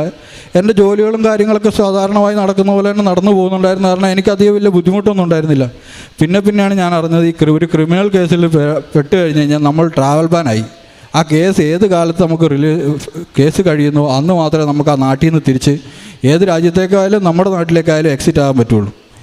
അങ്ങനെ 1 കൊല്ലം കഴിഞ്ഞ് 2023 ഒക്ടോബർ മാസം നടന്ന ഈ കേസ് 24 ഒക്ടോബറായിട്ടും കഴിഞ്ഞിട്ടില്ല, കേസ് കഴിഞ്ഞിട്ടില്ല, എൻ്റെ ജഡ്ജ്മെൻറ്റ് വന്നിട്ടില്ല. 5-6 പ്രാവശ്യം ഞാൻ കോർട്ടിൽ ഹിയറിങ്ങിന് പോയി. ഡിസംബർ മാസത്തിൽ എൻ്റെ പപ്പയ്ക്ക് ഒരു അറ്റാക്ക് വരിക, പപ്പ ഹോസ്പിറ്റലൈസ്ഡ് ആവുകയും ചെയ്തു ഡിസംബർ 29 അന്നും എൻ്റെ കേസിൻ്റെ വിധി വന്നിട്ടില്ല. എനിക്ക് നാട്ടിൽ പോകണമെന്നുണ്ട്. നാട്ടിലെൻ്റെ അനിയൻ മാത്രമേ ഉള്ളൂ, പിന്നെ മമ്മിയും മാത്രമേ ഉള്ളൂ. അനിയനും ജോലി ചെയ്യുന്നതാണ്, സഹായത്തിന് ആരും ഉണ്ടായിരുന്നില്ല. പെട്ടെന്ന് മമ്മി മാത്രമാണ് ഓടി നടന്നത്. അപ്പോൾ നാട്ടിലെത്തണമല്ലോ എന്ന് ഓർത്ത് ഞാൻ ഈ കേസിന് പപ്പ ഇങ്ങനെ ഹോസ്പിറ്റലൈസ്ഡായി എന്ന് പറഞ്ഞപ്പോൾ ഞാൻ പറഞ്ഞു എനിക്ക് നാട്ടിലെൻ്റെ മമ്മിക്കൊന്നും സഹായത്തിന് ആരുമില്ല, എനിക്ക് നാട്ടിലേക്ക് എത്തണം പെട്ടെന്ന്. 29-ാം തീയതി പപ്പ ഹോസ്പിറ്റലാകുന്നു. 30-ാം തീയതി എൻ്റെ കേസിൻ്റെ ജഡ്ജ്മെൻറ്റ് വരുന്നു. നിങ്ങളുടെ പേരിലുള്ള കേസ് തള്ളിപ്പോയി എന്ന് പറഞ്ഞിട്ട് കോർട്ടിൻ്റെ പേരിലുള്ള കേസ് തള്ളിക്കളഞ്ഞു. എനിക്ക് എൻ്റെ കമ്പനിയിൽ നിന്ന് CCTV റെക്കോർഡ്സ് വിഷ്വൽസൊക്കെ എടുത്തപ്പോൾ അതിലാകപ്പാടെ ബ്ലറായ ഒരവസ്ഥയായിരുന്നു. തൊട്ട് ഫ്രണ്ടിലുണ്ടായിരുന്ന ഒരു ഗാരേജ് വർക്ക്ഷോപ്പാണ്, ഒരു പ്രീമിയം വർക്ക്ഷോപ്പാണ് എൻ്റെ ഓഫീസിൻ്റെ ഫ്രണ്ടിൽ. അവരെനിക്ക് ഒരു 6 മാസത്തിന് ശേഷമാണ് അവരുടെ ഹാർഡ് ഡിസ്ക് 6 മാസം കൂടുമ്പോൾ അവരെടുത്ത് മാറ്റുന്നതാണ്. ആ ഹാർഡ് ഡിസ്കിൽ നിന്ന് അവർ സെർച്ച് ചെയ്തെടുത്ത് എനിക്ക് ഈ വിഷ്വൽസ് കറക്റ്റായിട്ട് തുടക്കം മുതൽ അവസാനം വരെയുള്ളൊരു വിഷ്വൽസ് ഇവർ എനിക്ക് എടുത്തു തരും. അത് ഞാൻ എൻ്റെ എനിക്ക് കമ്പനി ലോയറെ ആക്കി തന്നിരുന്നത്. അത് വേറൊരു ഭാഗം. ഈ ലോയർ മുഖേന ഞാൻ ഈ കോർട്ടിൽ വീഡിയോ അവിടെ സബ്മിറ്റ് ചെയ്തിട്ടുണ്ടായിരുന്നു. അത് കാരണം ഈ കേസിൽ അവർ വീഡിയോ കണ്ട് ഞാനല്ല തെറ്റുകാരി, വോയിസ് അടക്കമുള്ള വീഡിയോ വിഷ്വൽസ് ആയിരുന്നു. തൊട്ട് കീഴെ തന്നെ ഇവർ ഞാനുമായിട്ട് സംസാരിക്കുന്നതിൻ്റെ തൊട്ട് തിളക്ക് മേലെ തന്നെ ഒരു ക്യാമറ ഉണ്ടായിരുന്നത് ഞാനും കണ്ടിട്ടില്ല, ആരും കണ്ടിട്ടില്ലായിരുന്നു. അവർ തന്നെ ആ ഗ്യാരേജുകാരാണ് എന്നോട് വന്ന് പറയുന്നത് ഇവിടെ ഒരു ക്യാമറ ഉണ്ടല്ലോ, നിൻ്റെ ഓഫീസിൻ്റെ ക്യാമറയിൽ നിന്ന് വിഷ്വൽ കിട്ടിയില്ലെങ്കിൽ ഞങ്ങളുടെ ഈ ക്യാമറ കിട്ടാതിരിക്കുമല്ലോ എന്ന് പറഞ്ഞാൽ അവർ പോയി തപ്പിയെടുത്ത് എനിക്ക് ആ വിഷ്വൽ കൊണ്ട് തന്നു. വോയിസ് അടക്കമുണ്ട്. ആ സ്ത്രീ വരുന്നതും വന്നിറങ്ങുന്നതും അവർ ഷൗട്ട് ചെയ്യുന്നതും അവരാണ് എന്നെ ആദ്യം സ്റ്റൂപ്പിഡെന്ന് വിളിക്കുന്നതും വോയിസ് കറക്റ്റായിട്ട് ആ വോയിസ് വീഡിയോയിൽ റെക്കോർഡ് വിഷ്വലുണ്ട്. അത് കണ്ടു കഴിഞ്ഞപ്പോൾ പിന്നെ അവരുടെ ഫാമിലിയും ഹോൾട്ടും ഒക്കെ വെറുതെ ആയ പോലെയായി കോർട്ടിൽ പോയിട്ടും. ഇതൊക്കെ കഴിഞ്ഞു. കോർട്ടിലേക്ക് കാര്യം കഴിയുന്നതിന് മുമ്പ് തന്നെ ഈ ലോയർക്ക് ഒരു ക്രിമിനൽ കേസ് എൻ്റെ കമ്പനിയുടെ ക്രിമിനൽ ലോയർ വരണമെന്നുണ്ടെങ്കിൽ അവരുടെ 4.5 ലക്ഷം രൂപയാണ് അവർക്ക് ഈ ഒരു ക്രിമിനൽ ലോയർ കേസ് വാദിക്കാൻ ഹൈക്കോർട്ടിൽ വരുന്നതിന്. ആ കേസ് എന്നോട് കമ്പനി പറഞ്ഞു അത് നിൻ്റെ ഓൺസ് റിസ്കിൽ നീ തന്നെ കൊടുക്കേണ്ടി വരുമെന്ന് പറഞ്ഞു. ഞാൻ വീട്ടിലൊന്നും പറഞ്ഞിട്ടില്ല. ഞാൻ ഓർത്ത് എൻ്റെ സാലറിയിൽ നിന്ന് റിഡക്റ്റ് ചെയ്തോട്ടെ, അല്ലെങ്കിൽ എൻ്റെ സെറ്റിൽമെൻറ്റിൽ നിന്ന് എടുത്തോട്ടെ, കുഴപ്പമില്ലല്ലോ, നോ പ്രോബ്ലം, സാധാരണ പോലെ കാര്യങ്ങൾ നടന്നു പോകും, വീട്ടിൽ അറിയുകയില്ലെന്ന് ഓർത്തിട്ട് ഞാൻ പറഞ്ഞു. ഈ കേസിൻ്റെ കാര്യങ്ങളൊക്കെ തീർന്നു കഴിഞ്ഞപ്പോൾ പപ്പയ്ക്ക് പോകേണ്ട ആവശ്യം വന്നപ്പോഴേക്കും എൻ്റെ കേസ് കറക്റ്റായിട്ട് മാതാവ് അനുഗ്രഹിച്ചിട്ട് എൻ്റെ കേസ് തീർത്തു തന്നു. അതിനു മുമ്പേ മാതാവായിട്ട് തന്നെ ഈ പോലീസ് സ്റ്റേഷനിൽ നിന്ന് ഞാൻ പുറത്തിറങ്ങുമ്പോൾ എന്നോട് എൻ്റെ പോലീസുകാർ പറയും ഒരു സ്ത്രീ കാരണം നീ ഉള്ളിലായി, അതിലും വലിയൊരു സ്ത്രീ കാരണം നീ ഇവിടുന്ന് പുറത്തിറങ്ങുകയും ചെയ്തു എന്ന് പറഞ്ഞു. അതിലെനിക്ക് ഉറച്ച വിശ്വാസമുണ്ട് അത് മാതാവാണ് വന്നിട്ട് എന്നെ അവിടുന്ന് പുറത്തിറക്കിയതെന്ന്. അതും അവിടുത്തെ നാട്ടുകാരി അവരുടെ ഹോൾഡ് വെച്ച് എന്നെ അവിടെ ഉള്ളിലാക്കിയെങ്കിൽ അതേ നാട്ടുകാരിയായിട്ടുള്ള സ്ത്രീ തന്നെ എന്നെ അവിടുന്ന് പുറത്തിറക്കുകയും ചെയ്തു. ഈ കേസ് കഴിഞ്ഞിട്ടാകുമ്പോൾ ഈ 4.5 ലക്ഷം രൂപ ലോയർക്ക് ഫീസ് കൊടുക്കണം. കോർട്ടിൽ നിന്ന് മിനിമം ജയിൽ ശിക്ഷയും ഒരു ഫൈനും വരേണ്ടതാണ്. കോർട്ടിൽ നിന്ന് വന്ന വിധി എന്താണെന്ന് വെച്ചാൽ കോർട്ടിൻ്റെ ചിലവും പോലീസ് സ്റ്റേഷൻ്റെ ഡോക്യുമെൻറ്റേഷൻ ചാർജുമായിട്ട് ഒരു 150 റിയാൽ ഞാൻ അവിടെ പേയ്മെൻറ്റ് ചെയ്യണം. മിനിമം അവിടെ ഇങ്ങനെ ഒരു കേസിന് ഞാൻ പറഞ്ഞു കേട്ട് 2000-3000 റിയാൽ ഫൈനായിട്ട് മാത്രം അടയ്ക്കേണ്ടി വരും. അതുകൂടാതെ ഒരു 6 മാസമെങ്കിലും ജയിൽ ശിക്ഷ അനുഭവിക്കേണ്ടി വരുമെന്ന് പറഞ്ഞെടുത്ത് 150 റിയാൽ രണ്ടിൻ്റെയും എക്സ്പെൻസ് ആയിട്ട് അടച്ചാൽ മതി എന്ന് പറഞ്ഞ് തന്നെ അത് അടച്ച് എനിക്ക് എൻ്റെ പപ്പ ഹോസ്പിറ്റലായ എൻ്റെ പിറ്റേ ദിവസം എനിക്ക് നാട്ടിലെത്താൻ പറ്റി. അവിടെ ജഡ്ജ്മെൻറ്റ് വന്ന് ഫൈൻ അടച്ച് എനിക്ക് നാട്ടിലെത്താൻ പറ്റി. പിന്നെ എനിക്കൊരു 4.5 ലക്ഷം രൂപയോളം വരുന്ന ഒമാൻ റിയാൽ, ഏകദേശം 1600 റിയാൽ എനിക്ക് ലോയർക്ക് കൊടുക്കാനുള്ള ലോയർ ഫീ ഉണ്ടായിരുന്നു. കമ്പനി എന്നോട് പറഞ്ഞത് അത് നിൻ്റെ സാലറിയിൽ നിന്ന് ഡിഡക്റ്റ് ചെയ്തോളാം, ചെറിയൊരു സംഖ്യയായിട്ട് ഡിഡക്റ്റ് ചെയ്തോളാം എന്നാണ് പറഞ്ഞിരുന്നത്. കുറച്ച് കാലം കഴിഞ്ഞ് ഞാൻ ഇടയ്ക്കിടയ്ക്ക് എൻ്റെ ഡയറക്ടറുമായിട്ട് നല്ല രീതിയിൽ പോയിരുന്നത് കാരണം ഡയറക്ടറോട് ഞാൻ ഇടയ്ക്കിടയ്ക്ക് ചോദിക്കുമായിരുന്നു, സാർ എന്തെങ്കിലും ചെയ്യാൻ പറ്റുമോ? ഒന്നും ചെയ്യാൻ പറ്റില്ല എന്ന് പറഞ്ഞ ആൾ അടുത്ത റമദാൻ മാസം ആയപ്പോൾ ഞാൻ ആളോട് 1-2 പ്രാവശ്യം ചോദിച്ചു. റമദാൻ തീരാറായപ്പോഴും ആളോടൊന്ന് ചോദിച്ചു. ആൾ പറഞ്ഞു ഓക്കെ, ഫുൾ എക്സ്പെൻസ് കമ്പനി തന്നെ ഇട്ടേ, കമ്പനിയുടെ ക്രിമിനൽ കേസുകളുടെ കൂട്ടത്തിൽ അതും കമ്പനിയുടെ എക്സ്പെൻസ് ആയിട്ടിട്ട് കമ്പനി ഒരു പൈസ പോലും എൻ്റെ കയ്യിൽ നിന്ന് മേടിക്കാതെ അതെല്ലാം കമ്പനി തന്നെ അടച്ച് എനിക്കൊരു സാമ്പത്തികമായിട്ടുള്ള ഒരു ബാധ്യതയും വരാതെ എന്നെ മാതാവ് എല്ലാ കമ്പനിയിലും ജയിലിലും പോലീസുകാരുടെ ഇടയിലും കോടതിയിലും എല്ലാം വന്ന് മാതാവ് വന്ന് പലരുടെ രൂപത്തിൽ എന്നെ സഹായിച്ചു. പിന്നെ ഇത് കഴിഞ്ഞേച്ച് കുറച്ച് മാസങ്ങൾ കഴിഞ്ഞു. ഞാനിവിടെ നാട്ടിലൊക്കെ വന്ന് പോയി കഴിഞ്ഞ് കുറച്ച് മാസങ്ങൾ കഴിഞ്ഞാണ് എൻ്റെ 2 സുഹൃത്തുക്കളും ഞാനും കൂടെ, എനിക്ക് കമ്പനി തന്ന ഒരു കാറുണ്ടായിരുന്നു. അത്യാവശ്യം നല്ല കോസ്റ്റ്ലി ആയിട്ടുള്ള ഒരു 10-25 ലക്ഷം രൂപ വില ഇവിടെ വരുന്ന ഒരു വണ്ടിയാണ്, പുതിയ വണ്ടിയാണ്, 1 മാസം ആയതേ ഉണ്ടായിരുന്നുള്ളൂ. ഞങ്ങൾ ആ വണ്ടിയായിട്ട് ഉച്ചയ്ക്ക് ബ്രേക്ക് ടൈമിൽ ഞങ്ങളൊരു തൊട്ടടുത്തൊരു ഒരു മാളിലേക്ക് പോയതാണ്. മാളിലേക്ക് പോയിട്ട് ഞങ്ങൾ തിരിച്ചു വരാൻ വേണ്ടി ഇറങ്ങുമ്പോൾ എൻ്റെ സുഹൃത്തിനോട് പറഞ്ഞു ഞാനിനി വണ്ടി ഓടിച്ചോളാം എന്ന് പറഞ്ഞ് വണ്ടി എടുത്തു. ഹൈവേയിലേക്ക് കയറി ഒരു ക്രോസ് സിഗ്നലിൽ വന്ന് സംസാരിച്ചുകൊണ്ട് ഫ്രണ്ടിൽ സിഗ്നൽ നോക്കാതെ കയറി അങ്ങ് പോയി. എതിരെ വന്ന വണ്ടിയിൽ വിലങ്ങനെ ചെന്നങ്ങ് ഇടിച്ചങ്ങ് കയറി വണ്ടി. ഫ്രണ്ട് മൊത്തം ബാക്ക് വരെ ആകെപ്പാടെ പപ്പടം പോലെ ആയ അവസ്ഥയായി. എൻ്റെ ഫ്രണ്ടിലത്തെ എൻജിനൊക്കെ ഇടിച്ച് പൊളിഞ്ഞ് ഞങ്ങളുടെ ഡാഷ്ബോർഡിനകത്തൂടെ ഉള്ളിൽ വന്ന് ഗിയർ ബോക്സ് ഒക്കെ പൊളിഞ്ഞ് 2 സീറ്റിൻ്റെ ഇടയിൽ കൂടെ ബാക്കിലേക്ക് പോയി. അത്ര ഒരു അപകടമായിരുന്നു. 3 പേര് ഈ വണ്ടിയിലിരുന്നിട്ട് 3 പേരും വേറെ ഏതോ ഒരു വണ്ടിയിൽ ആക്സിഡൻറ്റ് നടന്ന പോലെ നമ്മൾ കാഴ്ചക്കാരിറങ്ങി നിൽക്കുന്ന പോലെ ഒരു പോറലോ ഇടിച്ചതിൻ്റെതായിട്ടുള്ള യാതൊരു ബുദ്ധിമുട്ടുകളോ തോന്നാതെ ഞങ്ങൾ പുറത്തിറങ്ങി നിന്നിട്ട് ഇത് നോക്കി നിൽക്കുക. ഞങ്ങൾക്ക് തന്നെയാണ് ഇത് സംഭവിച്ചത്. ഞങ്ങളുടെ വണ്ടിയുടെ അവസ്ഥയുണ്ട്. 2 ഫ്രണ്ടിലത്തെ 2 പാസഞ്ചർ ഇരിക്കുന്നിടം കണ്ടു കഴിഞ്ഞാൽ ഒരിക്കലും പറയില്ല ഇതിൽ നിന്ന് ഇറങ്ങിയ 2 പേരുടെ കാലും കൈയൊക്കെ ബാക്കിയുണ്ട്, ആൾ ജീവനോടെ ബാക്കിയുണ്ടെന്ന്. എയർ ബാഗുകളൊക്കെ ഉണ്ടാവും, അതൊക്കെ ശരി തന്നെയാണ്. പക്ഷേ ആ വണ്ടിയുടെ അവസ്ഥ കണ്ടു കഴിഞ്ഞാൽ ഒരു മനുഷ്യരും പറയത്തില്ല ഈ വണ്ടിയിൽ നിന്ന് ഇറങ്ങിയ ആൾക്കാർ ജീവനോടെ ഉണ്ടെന്ന്. അതിൽ നിന്നാണ് ഞങ്ങൾ 3 ആളും ഒരു പോറൽ പോലും ഇല്ലാതെ പുറത്തിറങ്ങിയത്. ഈ സമയങ്ങളിലൊക്കെ ഞാൻ ഉടമ്പടിയിലാണ്. കൃത്യമായിട്ട് എൻ്റെ ഉടമ്പടി പ്രാർത്ഥനകളൊക്കെ ഞാൻ അവിടെയും ചെയ്തു പോകുന്നുണ്ടായിരുന്നു. എല്ലാ ഞായറാഴ്ചയും പള്ളിയിൽ പോകുന്നുണ്ടായിരുന്നു. എൻ്റെ കഴുത്തിൽ എൻ്റെ മാലയിൽ തന്നെ എൻ്റെ ഒരു കാശിരൂപം ഉണ്ടായിരുന്നു. ഇവിടുന്ന് മേടിച്ചുകൊണ്ട് പോയ ലോക്കറ്റും കൊന്തയൊക്കെ എൻ്റെ വണ്ടിയിലും ഒക്കെ തന്നെ ഉണ്ടായിരുന്നു. ഈ കാശിരൂപമൊക്കെ എൻ്റെ കൂടെ ഉണ്ടായിരുന്നത് കൊണ്ടാണ് ആ പോലീസ് സ്റ്റേഷനിൽ അവർ മേടിച്ച് വെച്ചെങ്കിലും അത് ആ പോലീസ് സ്റ്റേഷനിൽ എൻ്റെ അമ്മയായിട്ട് അവിടെ എടുപ്പുണ്ടെന്നുള്ളതും ഈ വണ്ടി ആക്സിഡൻ്റ് ആകുമ്പോൾ എൻ്റെ നെഞ്ചിൽ ആ കാശിരൂപം എൻ്റെ മാലയോട് ചേർന്നുണ്ടെന്നുള്ളതൊക്കെ കൊണ്ടാണ് എനിക്ക് ഇതിൽ നിന്നൊക്കെ സുഖമായിട്ട് രക്ഷപ്പെടാൻ പറ്റിയതെന്നുള്ളത്, മാതാവ് സഹായിച്ച് എന്നെ രക്ഷപ്പെടുത്തിയതെന്ന് ഞാൻ ഉറച്ചു വെച്ചത്. അത് കഴിഞ്ഞ് അതുപോലുള്ള പിന്നെ അവിടെ നിസ്സാരമായ ചെറിയ കാര്യങ്ങളിലൊക്കെ മാതാവ് എന്നെ പ്രാർത്ഥനയിൽ സഹായിച്ചിട്ടുണ്ട്. പിന്നെ ഇപ്പോൾ ഞാനിവിടെ നാട്ടിൽ വന്നിട്ട് കഴിഞ്ഞ ദിവസം ഞാനൊരു ഹെവി ലൈസൻസിന് വേണ്ടിയിട്ട് അപ്ലൈ ചെയ്തിരുന്നു. പ്രത്യേകിച്ച് കാര്യമൊന്നുമില്ല, ഒരു താല്പര്യത്തിൻ്റെ പുറത്ത് അപ്ലൈ ചെയ്തതാണ്. അപ്പോൾ എനിക്ക് മാതാവിനോട് ഞാൻ എൻ്റെ കഴിഞ്ഞ ദിവസത്തെ അപ്ലൈ ചെയ്തിട്ട് കുറച്ച് ദിവസം കഴിഞ്ഞ് എൻ്റെ ഫസ്റ്റ് ടെസ്റ്റ് വന്നു. അന്നത്തെ രാവിലത്തെ ഡെയിലി ബ്രെഡിൽ ഞാൻ പറഞ്ഞു മാതാവ് എനിക്ക് ഇന്നത്തെ എൻ്റെ ടെസ്റ്റാണ്, എൻ്റെ ഫസ്റ്റ് ട്രയലാണ്, എനിക്കിന്ന് മാതാവ് എനിക്ക് എൻ്റെ ഫസ്റ്റ് ട്രയൽ തന്നെ എനിക്കിതൊന്ന് പാസ്സാക്കി തരണമെന്ന് പറഞ്ഞ് ഞാൻ പ്രാർത്ഥിച്ചു പോയി. ടെസ്റ്റിൽ ഞാൻ അവിടെ മാതാവിനോടൊക്കെ പ്രാർത്ഥിച്ച് ഞാൻ ടെസ്റ്റ് ചെയ്തു. എനിക്ക് ഫസ്റ്റ് ട്രയൽ തന്നെ ഇവിടുത്തെ ഹെവി ലൈസൻസ് കിട്ടി. ഇവിടെ വണ്ടി ഓടിച്ചുകൊണ്ടിരിക്കുന്ന കുറച്ച് ആൾക്കാരുണ്ടായിരുന്നു അവിടെ വന്ന്, അവരൊക്കെ ഫെയിലായി. സങ്കടമുണ്ട്, എന്നാലും എന്നെ മാതാവ് എന്നെ ഫസ്റ്റ് ട്രയൽ തന്നെ ഇതിലും പാസ്സാക്കി തന്നു. പിന്നെ എൻ്റെ ഇതുപോലുള്ള ഒരുപാട് കാര്യങ്ങൾ ചെറിയതായിട്ടുള്ള ഒരുപാട് കാര്യങ്ങളിൽ മാതാവ് എന്നെ നിരന്തരം എൻ്റെ കൂടെയും എൻ്റെ കുടുംബത്തിൻ്റെ കൂടെ ഞങ്ങളെല്ലാവരും ഉടമ്പടിയിലാണ്. ഞങ്ങളെല്ലാവരുടെയും കൂടെ എല്ലാ കാര്യത്തിനും മാതാവ് തന്നെ ഞങ്ങളെ സഹായിക്കാറുണ്ട്. എല്ലാത്തിനും ഒരുപാട് നന്ദി. കാരുണ്യപ്രവർത്തികളായിട്ട് ഞങ്ങളിവിടെ അനാഥാലയങ്ങളിലും ഹോസ്പിറ്റലുകളിലൊക്കെ പോവുകയും പൈസയ്ക്ക് ബുദ്ധിമുട്ടുന്ന ആൾക്കാരെ കാണുമ്പോൾ വലിയ രീതിയിലൊന്നുമല്ല, ഞങ്ങളെ കൊണ്ട് പറ്റുന്ന രീതിയിൽ ഞങ്ങൾ സാമ്പത്തികമായിട്ട് സഹായിക്കാറുണ്ട്. പിന്നെ ഈ വാട്സാപ്പ് ഗ്രൂപ്പുകളിലൊക്കെ ഒരുപാട് പേരുടെ സഹായത്തിന് വേണ്ടിയിട്ട് വരുന്നതിലൊക്കെ പൈസ ഇട്ട് കൊടുക്കാറുണ്ട്.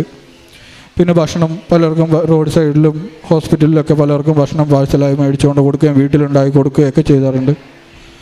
അവിടെ ആയിരിക്കുമ്പോഴും എനിക്ക് അവിടെ ഞങ്ങൾക്ക് ഡെയിലി കുർബാനയ്ക്കില്ലെങ്കിലും വെള്ളിയാഴ്ചയാണ്, എല്ലാ വെള്ളിയാഴ്ചകളിലും ഞാൻ അവിടെ കുർബാനയ്ക്ക് പോവുകയും രാവിലെയും വൈകുന്നേരമുള്ള എൻ്റെ പ്രത്യക്ഷീകരണ പ്രാർത്ഥനയും സാധാരണ പ്രാർത്ഥനയും ഞാൻ ചൊല്ലുകയും ചെയ്യാറുണ്ട്. ചില ദിവസങ്ങളിൽ മാത്രം എൻ്റെ ജോലിയുടെ ചിലപ്പോൾ മാത്രം എനിക്കിത് മുടക്കം വന്നിട്ടുണ്ട്. പറ്റാവുന്ന എല്ലാ ദിവസങ്ങളിലും ബൈബിൾ വായിക്കുകയും എല്ലാ കാര്യങ്ങളും ഞാൻ അവിടെ ആയിരിക്കുമ്പോഴും ചെയ്യാറുണ്ട്. ഇതുകൊണ്ടൊക്കെ തന്നെ ആയിരിക്കണം മാതാവ് എന്നെ യേശുപ്പനും എൻ്റെ അമ്മ മാതാവിനും 1000 നന്ദി പറഞ്ഞുകൊണ്ട് ഞാൻ എൻ്റെ അമ്മ മാതാവ് എനിക്ക് തന്ന എല്ലാ നന്മകളും ഞാൻ ഇവിടെ പറയുകയാണ്. ആദ്യമായി ഞാൻ പറയുന്നത്, ഞാൻ എന്നെ തന്നെ ആദ്യം പെട്ടെന്നൊന്ന് പറഞ്ഞേക്കാം. എൻ്റെ പേര് വത്സല, ഞാൻ പോത്തങ്കോട് നിന്നാണ് വരുന്നത്. എൻ്റെ ഭർത്താവ് മരിച്ചു പോയിട്ട് 17 വർഷമായി. എനിക്ക് 2 പെൺകുട്ടികളാണ്. മൂത്ത ആളാണ് ഈ നിൽക്കുന്നത്. എൻ്റെ മകളെ കല്യാണം കഴിഞ്ഞിട്ട് 1.5 വർഷമായി. ഞാനിവിടെ ആദ്യമായിട്ട് വരുന്നത് ഏപ്രിൽ 2024 ഏപ്രിൽ 3-ാം തീയതിയാണ്. ഞാൻ എൻ്റെ അമ്മ മാതാവ് എനിക്ക് നേടിത്തന്ന എൻ്റെ മകളുടെ വിവാഹം, എൻ്റെ അമ്മയാണ് ആദ്യം ഇവിടെ ഉടമ്പടി എടുത്തത്. അപ്പം അതുവഴി എൻ്റെ മകളെ വിവാഹം ഞാനൊന്നും അറിഞ്ഞില്ല. എല്ലാം എൻ്റെ അമ്മ മാതാവ് എനിക്ക് നടത്തി തന്നതാണ്. അതിന് നന്ദി പറയാനായിട്ടാണ് ഞാനിവിടെ വന്നത്. നന്ദി പറഞ്ഞു. ഞാനിവിടെ നിന്ന് ഉടമ്പടി എടുത്തു. ഞാൻ തിരിച്ച് വീട്ടിൽ പോയി. ഞാനന്ന് ചിന്തിച്ചത് എൻ്റെ അമ്മ മാതാവ് എനിക്കെല്ലാം നേടിത്തന്നു. അപ്പോൾ അമ്മ മാതാവിനോട് എനിക്കൊന്നും പറയാനില്ല. അപ്പം ഞാൻ മറ്റുള്ള കാര്യങ്ങളാണ് ഞാൻ എൻ്റെ കുഞ്ഞമ്മയുടെ മക്കളുടെ കാര്യമൊക്കെയാണ് ഞാൻ എഴുതിയത്. ഞാൻ വീട്ടിൽ പോയി. മെയ് മാസത്തിൽ എനിക്ക് കിണറില്ലായിരുന്നു. അപ്പം ഇങ്ങോട്ട് വന്ന് എന്നോട് നിനക്ക് കിണർ കുഴിക്കണ്ടേ മോളെ എന്ന് ചോദിച്ചു. ഞാൻ പറഞ്ഞു ഞാൻ കിണർ കുഴിക്കണം. അപ്പം കിണർ കുഴിച്ചു. എല്ലാ കാര്യങ്ങളും ഞാനൊന്നും അറിഞ്ഞില്ല. ആ കൺട്രാക്ട് തന്നെയാണ് കിണറെല്ലാം കുഴിച്ച് തന്നതും. എനിക്ക് കിഴക്ക് നിന്നാണ് എനിക്ക് ഊറ്റ് കണ്ടതും. നല്ല 10-26 തൊടിയോളം ആഴമുണ്ട്. കിണറിൽ വെള്ളം കണ്ടു. ഇന്ന് വരെ നമുക്ക് വെള്ളത്തിനൊരു ബുദ്ധിമുട്ടില്ല. ഞങ്ങൾ ഒത്തിരി വെള്ളത്തിന് ബുദ്ധിമുട്ട് അനുഭവിച്ചിട്ടുണ്ട്. രണ്ടാമത്തെ സാക്ഷ്യമെന്ന് പറയുന്നത്, എനിക്കൊരു ആക്സിഡൻ്റ് ഉണ്ടായിരുന്നു. എൻ്റെ തെറ്റ് തന്നെയാണ്. ഇടതുവശത്ത് കുഴിയായതുകൊണ്ട് വലതുവശത്തോട്ട് വണ്ടിയെ കൊണ്ടുവന്നപ്പോൾ ഫ്രണ്ടിൽ നിന്ന് വന്നൊരു കാറും ഞങ്ങളും കൂടെ ഒരു വലിയൊരു സൗണ്ട് കേട്ട് ഞാൻ കൊണ്ട് വണ്ടി ഒരു സൈഡിൽ ഒതുക്കി, അവർ കൊണ്ട് വലത് സൈഡ് വണ്ടി ഒതുക്കി. ആ സമയത്ത് ഒരു വിറയലായിരുന്നു. എന്ത് സംഭവിച്ചെന്നൊന്നും അറിയാൻ വയ്യ. ഞാൻ നോക്കുമ്പോൾ എനിക്കും എൻ്റെ ഈ മോക്കും ഒരു കുഴപ്പമില്ല. അപ്പോൾ എനിക്ക് പൂർണ്ണ ഉറപ്പായിരുന്നു ആ കാറുകാർക്ക് എന്തോ സംഭവിച്ചു. എല്ലാവരും നോക്കി നിന്നു അന്തം വിട്ടു. ഒരു വലിയൊരു സൗണ്ട് കേട്ടതുകൊണ്ട് എന്ത് സംഭവിച്ചെന്നറിയാൻ വയ്യ. അപ്പോൾ എൻ്റെ അടുത്ത് നിന്ന് ഒരു ചേട്ടൻ പറഞ്ഞു, മോളെ ഒരു കാര്യം ചെന്ന് അവർ ഒന്ന് നോക്ക്, സോറി പറ, എന്താണ് സംഭവിച്ചതെന്ന്. ഞാൻ ഓടി വന്ന് ഞാൻ അടുത്ത് വന്നപ്പോൾ ഞാൻ ആദ്യം കണ്ടത് ആ കാറിൻ്റെ ഫ്രണ്ടിൽ ജപമാല തൂങ്ങി കിടക്കണതാണ്. അപ്പോൾ എനിക്കൊരു സമാധാനമായി. ഞാൻ വന്ന് ചോദിച്ച് എന്തെങ്കിലും കുഴപ്പമുണ്ടോ? അപ്പോൾ അവർ പറഞ്ഞു ഞങ്ങൾക്കൊരു കുഴപ്പമില്ല, ആ സ്കൂട്ടറിൽ പോയവർക്കൊന്നും കുഴപ്പമുണ്ടാകുന്നു. ഞാൻ പറഞ്ഞു ഞാനാണ് മാമ വണ്ടി ഓടിച്ചത്, ഒരു കുഴപ്പമില്ല. അമ്മ മാതാവ് അവിടെയും ഞങ്ങളെ ഒരാപത്തുമില്ലാതെ കണ്ണിലെ കൃഷ്ണമണി പോലെ അമ്മ കാത്തു പരിപാലിച്ചു. പിന്നെ ഉള്ള ഒരിതെന്ന് വെച്ചാൽ എൻ്റെ മോളെ കല്യാണം കഴിഞ്ഞു. പറഞ്ഞല്ലോ, മോളെ ഗർഭിണിയായി, സന്തോഷമുള്ള കാര്യമാണ്. 5-ാം മാസം ആയപ്പോഴാണ് പറയുന്നത് എൻ്റെ മോളെ കുഞ്ഞിന് കംപ്ലൈൻ്റാണ്. ഡോക്ടറിൻ്റെ ഭാഷയിൽ പറഞ്ഞു കഴിഞ്ഞാൽ, അവരെ ഭാഷയിൽ പറഞ്ഞാൽ മംഗോളിസോ എന്ന് പറയും. അപ്പോൾ ഈ മംഗോളിസോ എന്ന് പറയുന്നത് എന്താണെന്ന് ഇതുവരെ ഞാൻ കേട്ടിട്ട് പോലുമില്ല. അപ്പം മോൾ എന്നെ വിളിച്ചു പറഞ്ഞു, അമ്മ എന്തോ പ്രശ്നമുണ്ടെന്ന് പറഞ്ഞ് സ്കാൻ ചെയ്ത ഡോക്ടർ വെള്ളിയാഴ്ചയാണ് കാണിക്കാനുള്ളത്, ഇന്ന് തന്നെ പറ്റുമെങ്കിൽ കൊണ്ടുപോയി കാണിക്കാൻ പറഞ്ഞു. ഞാൻ പറഞ്ഞു മക്കളെ നിൽക്ക്, ഞാൻ വരട്ടെ, വന്നിട്ട് കൊണ്ട് കാണിക്കാം. അപ്പം ഞാൻ ഒരു കാര്യം പറയാൻ വിട്ടുപോയി. എനിക്ക് യൂട്രസിൻ്റെ സർജറിയൊക്കെ കഴിഞ്ഞ ഒരു വ്യക്തിയാണ്. ഞാൻ പറഞ്ഞു എൻ്റെ സർജറി നമുക്ക് ചെയ്ത ഡോക്ടറിനെ കൊണ്ട് കാണിക്കാം.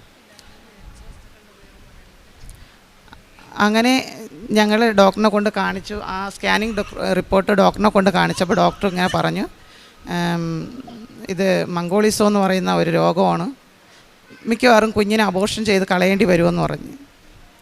അബോർഷൻ ചെയ്യുന്ന 5 മാസമായ ഒരു കുഞ്ഞിനെ അബോർഷൻ ചെയ്ത് കളയുക എന്ന് കേൾക്കുമ്പോൾ നമുക്കെല്ലാവർക്കും അതൊരു വലിയൊരു വിഷമമായിരുന്നു. ആ സമയത്ത് ഞാൻ അമ്മ മാതാവ് നമുക്ക് തന്നിട്ട് അത് തിരിച്ചെടുക്കരുതേ അമ്മയെന്ന് പറഞ്ഞ് വീട്ടിൽ വന്നു. ഞാൻ അമ്മയുടെ വിശുദ്ധ തൈലം എടുത്ത് എൻ്റെ മകളുടെ ഉദരത്തിൽ പുരട്ടി ഞാൻ വിശ്വാസ പ്രമാണം ചൊല്ലി പ്രാർത്ഥിച്ചു. പിറ്റേന്ന് എൻ്റെ മോളെ ആ ഡോക്ടർ തന്ന ഒരു നമ്പറിൽ കാണിക്കാനായിട്ട് കൊണ്ടുപോയി. ഞാനല്ല പോയത്, അവർ അനിയത്തിയും ചേട്ടത്തിയും കൂടെ പോയി. ഞാൻ സ്കൂൾ ഉച്ചഭക്ഷണം ഉണ്ടാക്കുന്ന ഒരു വ്യക്തിയാണ്. എനിക്ക് സ്കൂളിൽ പോയാലേ ഒക്കുള്ളൂ.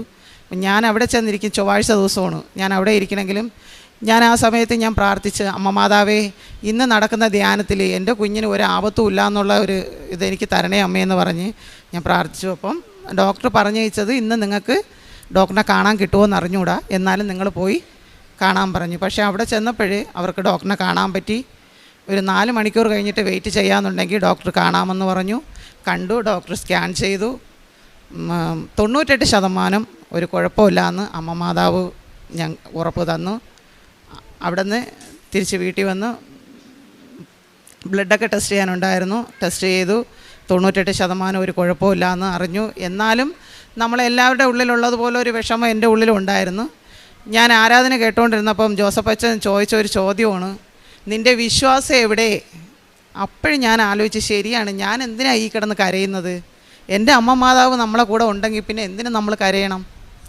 തിരിച്ച് എൻ്റെ മോള് ഡോക്ടറിനെ കൊണ്ട് നമ്മൾ റിസൾട്ടൊക്കെ കൊണ്ട് കാണിച്ച് ഇപ്പോൾ ഡോക്ടർ പറഞ്ഞ് നമുക്ക് നോക്കാം, 98% കുഴപ്പമില്ല എന്ന് പറയുന്നുണ്ട്. എൻ്റെ മോള് 8ാം മാസത്തിലാണ് പ്രസവിച്ചത്. എൻ്റെ മാതാവ് ഒരു കുഴപ്പമില്ലാതെ ഒരു ആരോഗ്യമുള്ള ഒരു കുഞ്ഞിനെ, ഒരു പെൺകുഞ്ഞിനെ നമുക്ക് തന്നിരുന്നു. ഞാൻ ഈ സമയത്തൊക്കെ ഞാൻ ഒരുപാട് പേരുടെ അടുത്ത് പറഞ്ഞ സമയത്ത് ഒരുപാട് പേര് എൻ്റെ അടുത്ത് പറഞ്ഞതെന്ന് വെച്ചാൽ, വത്സേ ഈ ഒരു പെൺകുട്ടിയാണെങ്കിൽ നീ എന്ത് ചെയ്യും, അബോർഷൻ ചെയ്യുന്നതല്ലേ നല്ലത് എന്ന് ഒരുപാട് പേര് എൻ്റെ അടുത്ത് ചോദിച്ചു. കാരണം ഈ മംഗോളിസം എന്ന് പറയുന്നത് നമ്മളെ ഭാഷയിൽ പറഞ്ഞാൽ മന്ദബുദ്ധി അത് തന്നെയാണ്. കാരണം എനിക്കറിയാമെന്നുള്ള 1-2 മക്കളെ എനിക്കറിയാം.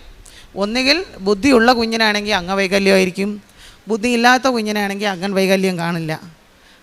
അപ്പം എല്ലാവരും എൻ്റെ അടുത്ത് പറഞ്ഞപ്പോൾ എൻ്റെ മനസ്സിനകത്ത് ഒരു ഇതുണ്ടായിരുന്നു, ശരിയാണ്. പക്ഷേ ഞാൻ അമ്മ മാതാവിന് സമർപ്പിച്ചപ്പോഴേ അമ്മ മാതാവ് എനിക്ക് ഒരു കുഴപ്പമില്ലാത്ത ആരോഗ്യമുള്ള ഒരു കുഞ്ഞിനെ എനിക്ക് തന്നു. പിന്നെയുള്ള എൻ്റെ കാരുണ്യ പ്രവൃത്തി എന്ന് പറയുന്നത്, ഞാൻ കൂടുതലും ക്യാൻസർ രോഗികളെയാണ് ഞാൻ കാണാൻ പോകുന്നതും അവർക്ക് തന്നെയാണ് ഞാൻ സഹായിക്കുന്നതും. പിന്നെ പത്രം, ഇവിടുന്ന് വാങ്ങിക്കുന്ന പത്രങ്ങളെല്ലാം ഞാൻ ഓരോ വീടുകളിൽ, കൂടുതലും ഞാൻ നമ്മുടെ ക്രിസ്ത്യൻസിൻ്റെ വീടുകളിൽ പോകില്ല, മറ്റുള്ള വീടുകളിൽ പോയി ഞാൻ എൻ്റെ കുഞ്ഞിൻ്റെ കാര്യവും എൻ്റെ കാര്യവും പറഞ്ഞു തന്നെയാണ് ഞാൻ അവരുടെ മുമ്പിൽ എന്നെ തന്നെയാണ് സാക്ഷ്യപ്പെടുത്തി എൻ്റെ അനുഭവവും എൻ്റെ കുഞ്ഞിൻ്റെ സാക്ഷ്യവുമാണ് ഞാൻ പറഞ്ഞ് എല്ലാവരെയും ഞാനത് പറഞ്ഞ് ബോധ്യപ്പെടുത്തി. ഒത്തിരി നേരം ഞാൻ ഒരു വീടുകളിലിരുന്ന് പ്രാർത്ഥിക്കുകയും കാര്യങ്ങൾ പറഞ്ഞു കൊടുക്കുകയും ചെയ്യാറുണ്ട്. ഇത്രയൊക്കെ ചെയ്തു തന്ന എൻ്റെ അമ്മ മാതാവിനും എൻ്റെ യേശോപ്പനും 1000 കോടാനുകോടി നന്ദി പറഞ്ഞുകൊണ്ട് ഞാനിവിടെ നിർത്തും.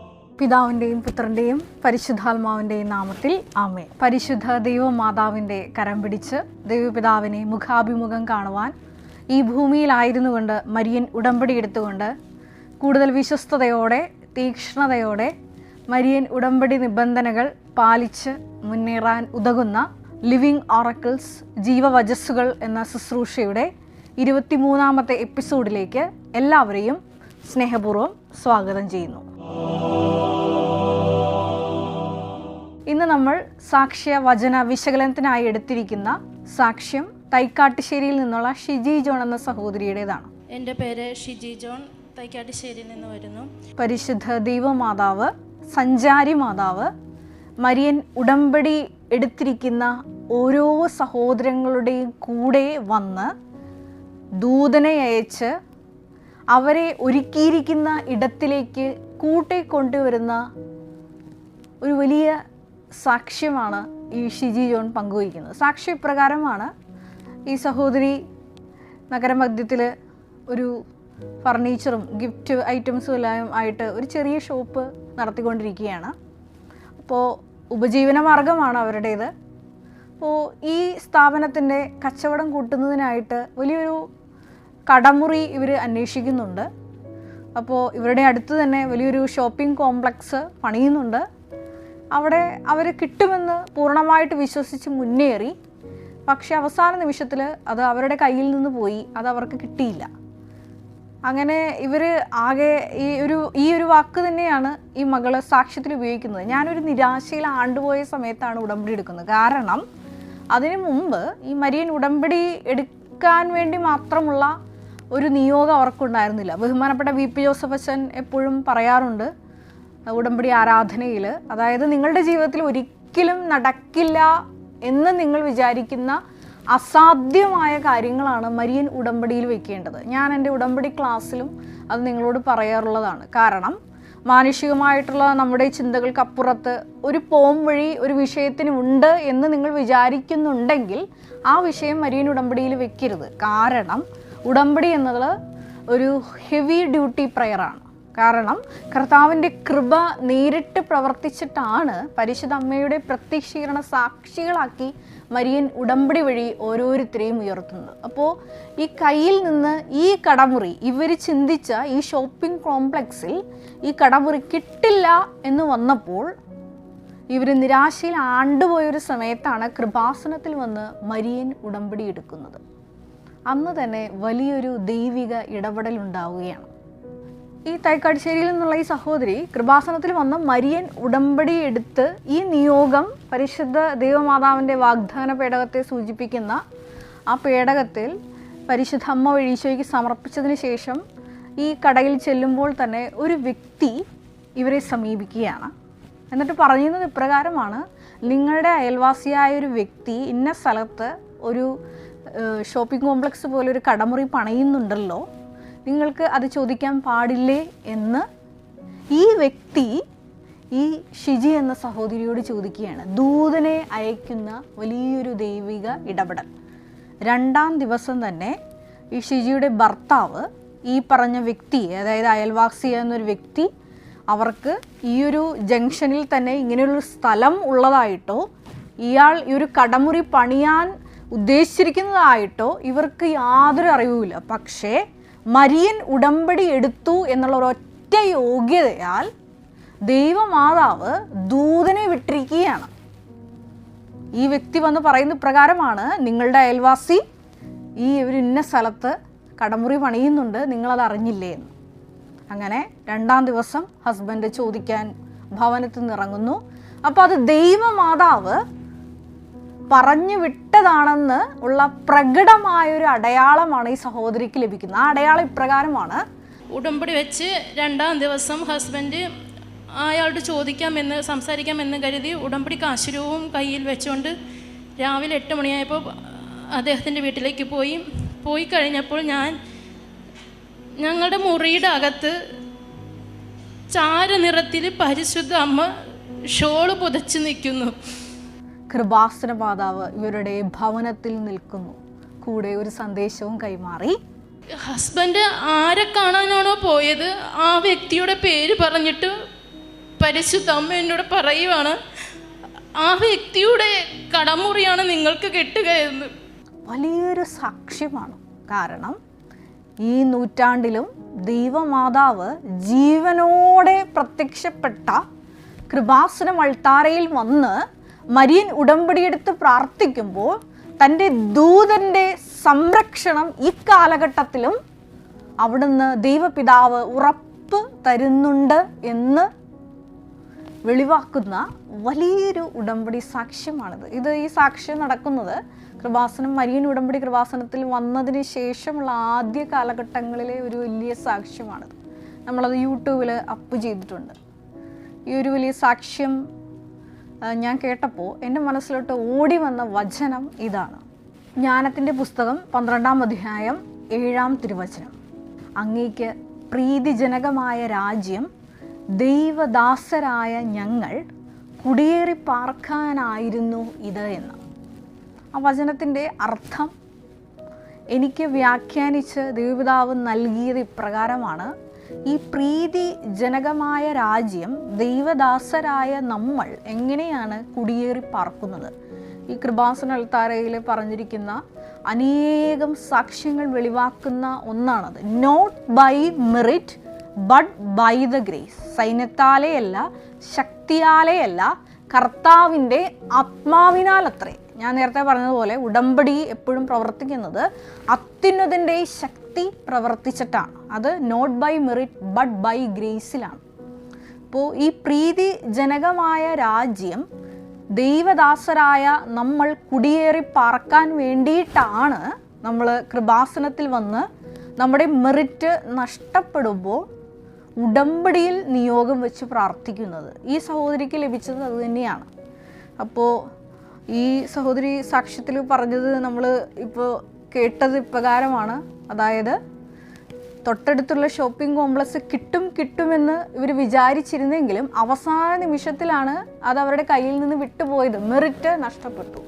പക്ഷേ ആ ഒരവസ്ഥയിൽ കൃപാസനത്തിൽ വന്ന് മരിയൻ ഉടമ്പടിയിൽ നിയോഗം സമർപ്പിച്ച് പ്രാർത്ഥിച്ചപ്പോൾ പ്രീതിജനകമായ രാജ്യം ദൈവദാസിയായ ഈ മകൾക്ക് ഉടമ്പടി വഴി ദൈവപിതാവ് അനുവദിച്ച് നൽകി. പഴയ നിയമത്തിൽ നമ്മൾ പരിശോധിക്കുമ്പോൾ നമ്മൾ എപ്പോഴും ധ്യാന വിഷയമാക്കുന്ന 2 കഥാപാത്രങ്ങളാണ് തോബിത്തും സാറായും. ഇവരുടെ രണ്ടുപേരുടെയും ഒരു പ്രത്യേകത എന്ന് പറയുന്നത് രണ്ടുപേരും പ്രാർത്ഥനയിലായിരുന്ന വ്യക്തികളായിരുന്നു എന്നുള്ളതാണ്. തോബിത്തിനെ ഭാര്യ അന്ന അധിക്ഷേപിക്കുന്നുണ്ട്. കാരണം ഒരു ആട്ടിൻകുട്ടി ഉപജീവന മാർഗത്തിന് വേണ്ടി പോകുമ്പോൾ ആ ഉടമസ്ഥൻ സമ്മാനിക്കുമ്പോൾ ഭവനത്തിൽ കയറി വരുമ്പോൾ തോബിത്ത് ശകാരിക്കുന്നുണ്ട്, നീ ഇതിനെ മോഷ്ടിച്ചതാണോ, ആണെങ്കിൽ തിരിച്ചു കൊടുക്കണം, ഇത് നമ്മൾക്ക് യോജിച്ച പ്രവൃത്തിയല്ല, കാരണം ജീവിതകാലം മുഴുവൻ സത്യസന്ധമായി ജീവിച്ചു പോകുന്ന ഒരു വ്യക്തിയാണ് ഈ തോബിത്ത് എന്ന് പറയുന്നത്. പക്ഷേ ഈ തോബിത്തിന് ഇങ്ങനെ കുരുവിയുടെ കാഷ്ടം വീണ് കണ്ണിന് കാഴ്ചയൊക്കെ നഷ്ടപ്പെട്ട് ഭവനത്തിലായിരിക്കുമ്പോൾ ഈ അന്ന അധിക്ഷേപിക്കുന്നുണ്ട്. കാരണം ഇങ്ങനെ നീതിനിഷ്ഠയായ ജീവിതം ഒക്കെ ജീവിച്ചിട്ട് എന്ത് കിട്ടി എന്ന അർത്ഥത്തിൽ വീണ്ടും നമ്മൾ സാറായെ കാണുന്നുണ്ട്. 7 പേരെ ഈ മകളെ വിവാഹം കഴിച്ചെങ്കിലും എല്ലാവരും അസ്മോദേവൂസ് എന്ന ദുഷ്ടഭൂതത്താൽ വധിക്കപ്പെടുകയുണ്ടായി. അപ്പോൾ പരിചാരികമാർ ഈ മകളെയും അധിക്ഷേപിക്കുന്നുണ്ട്. ഈ സമയത്ത് നമ്മൾ വലിയൊരു ദൈവിക ഇടപെടൽ, ഒരു ദൂതൻ്റെ ദൈവിക ഇടപെടൽ പഴയ നിയമത്തിൽ നമ്മൾ വായിക്കുന്നുണ്ട്. അതിപ്രകാരമാണ്. തോബിത്തിൻ്റെ പുസ്തകം 3-ാം അധ്യായം 17-ാം തിരുവചനത്തിലാണ് ആ ശക്തമായിട്ടുള്ള വചനഭാഗമുള്ളത്.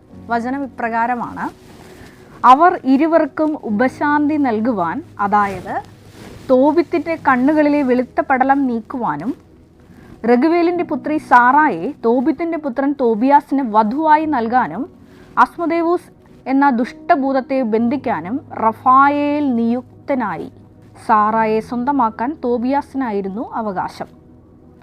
അത് കഴിഞ്ഞുള്ള ഒരു വചനമാണ് നമ്മൾ ഇന്ന് വിശകലനം ചെയ്ത സാക്ഷ്യമായിട്ട് ഒത്തുപോകുന്ന വലിയൊരു തിരുവചനം. അതായത് തോബിത്ത് മടങ്ങി വീട്ടിലേക്ക് പ്രവേശിക്കുന്നതും സാറ മുകളിലത്തെ നിലയിൽ നിന്ന് താഴേക്ക് ഇറങ്ങി വരുന്നതും, അതായത് പ്രാർത്ഥനയ്ക്ക് മുകളിൽ പോയി താഴേക്ക് ഇറങ്ങി വരുന്നതും ഒരേ സമയത്തായിരുന്നു. അതാണ് ഈ ഒരു വചനത്തിൻ്റെ ക്രക്സ് എന്ന് പറയുന്നത്. തോബിത്ത് മടങ്ങി വന്ന് വീട്ടിലേക്ക് കയറുന്നതും സാറ മുകളിലത്തെ നിലയിൽ നിന്ന് പ്രാർത്ഥിക്കാനായിട്ട് താഴേക്ക് ഇറങ്ങി വരുന്നതും ഒരേ സമയത്തായിരുന്നു.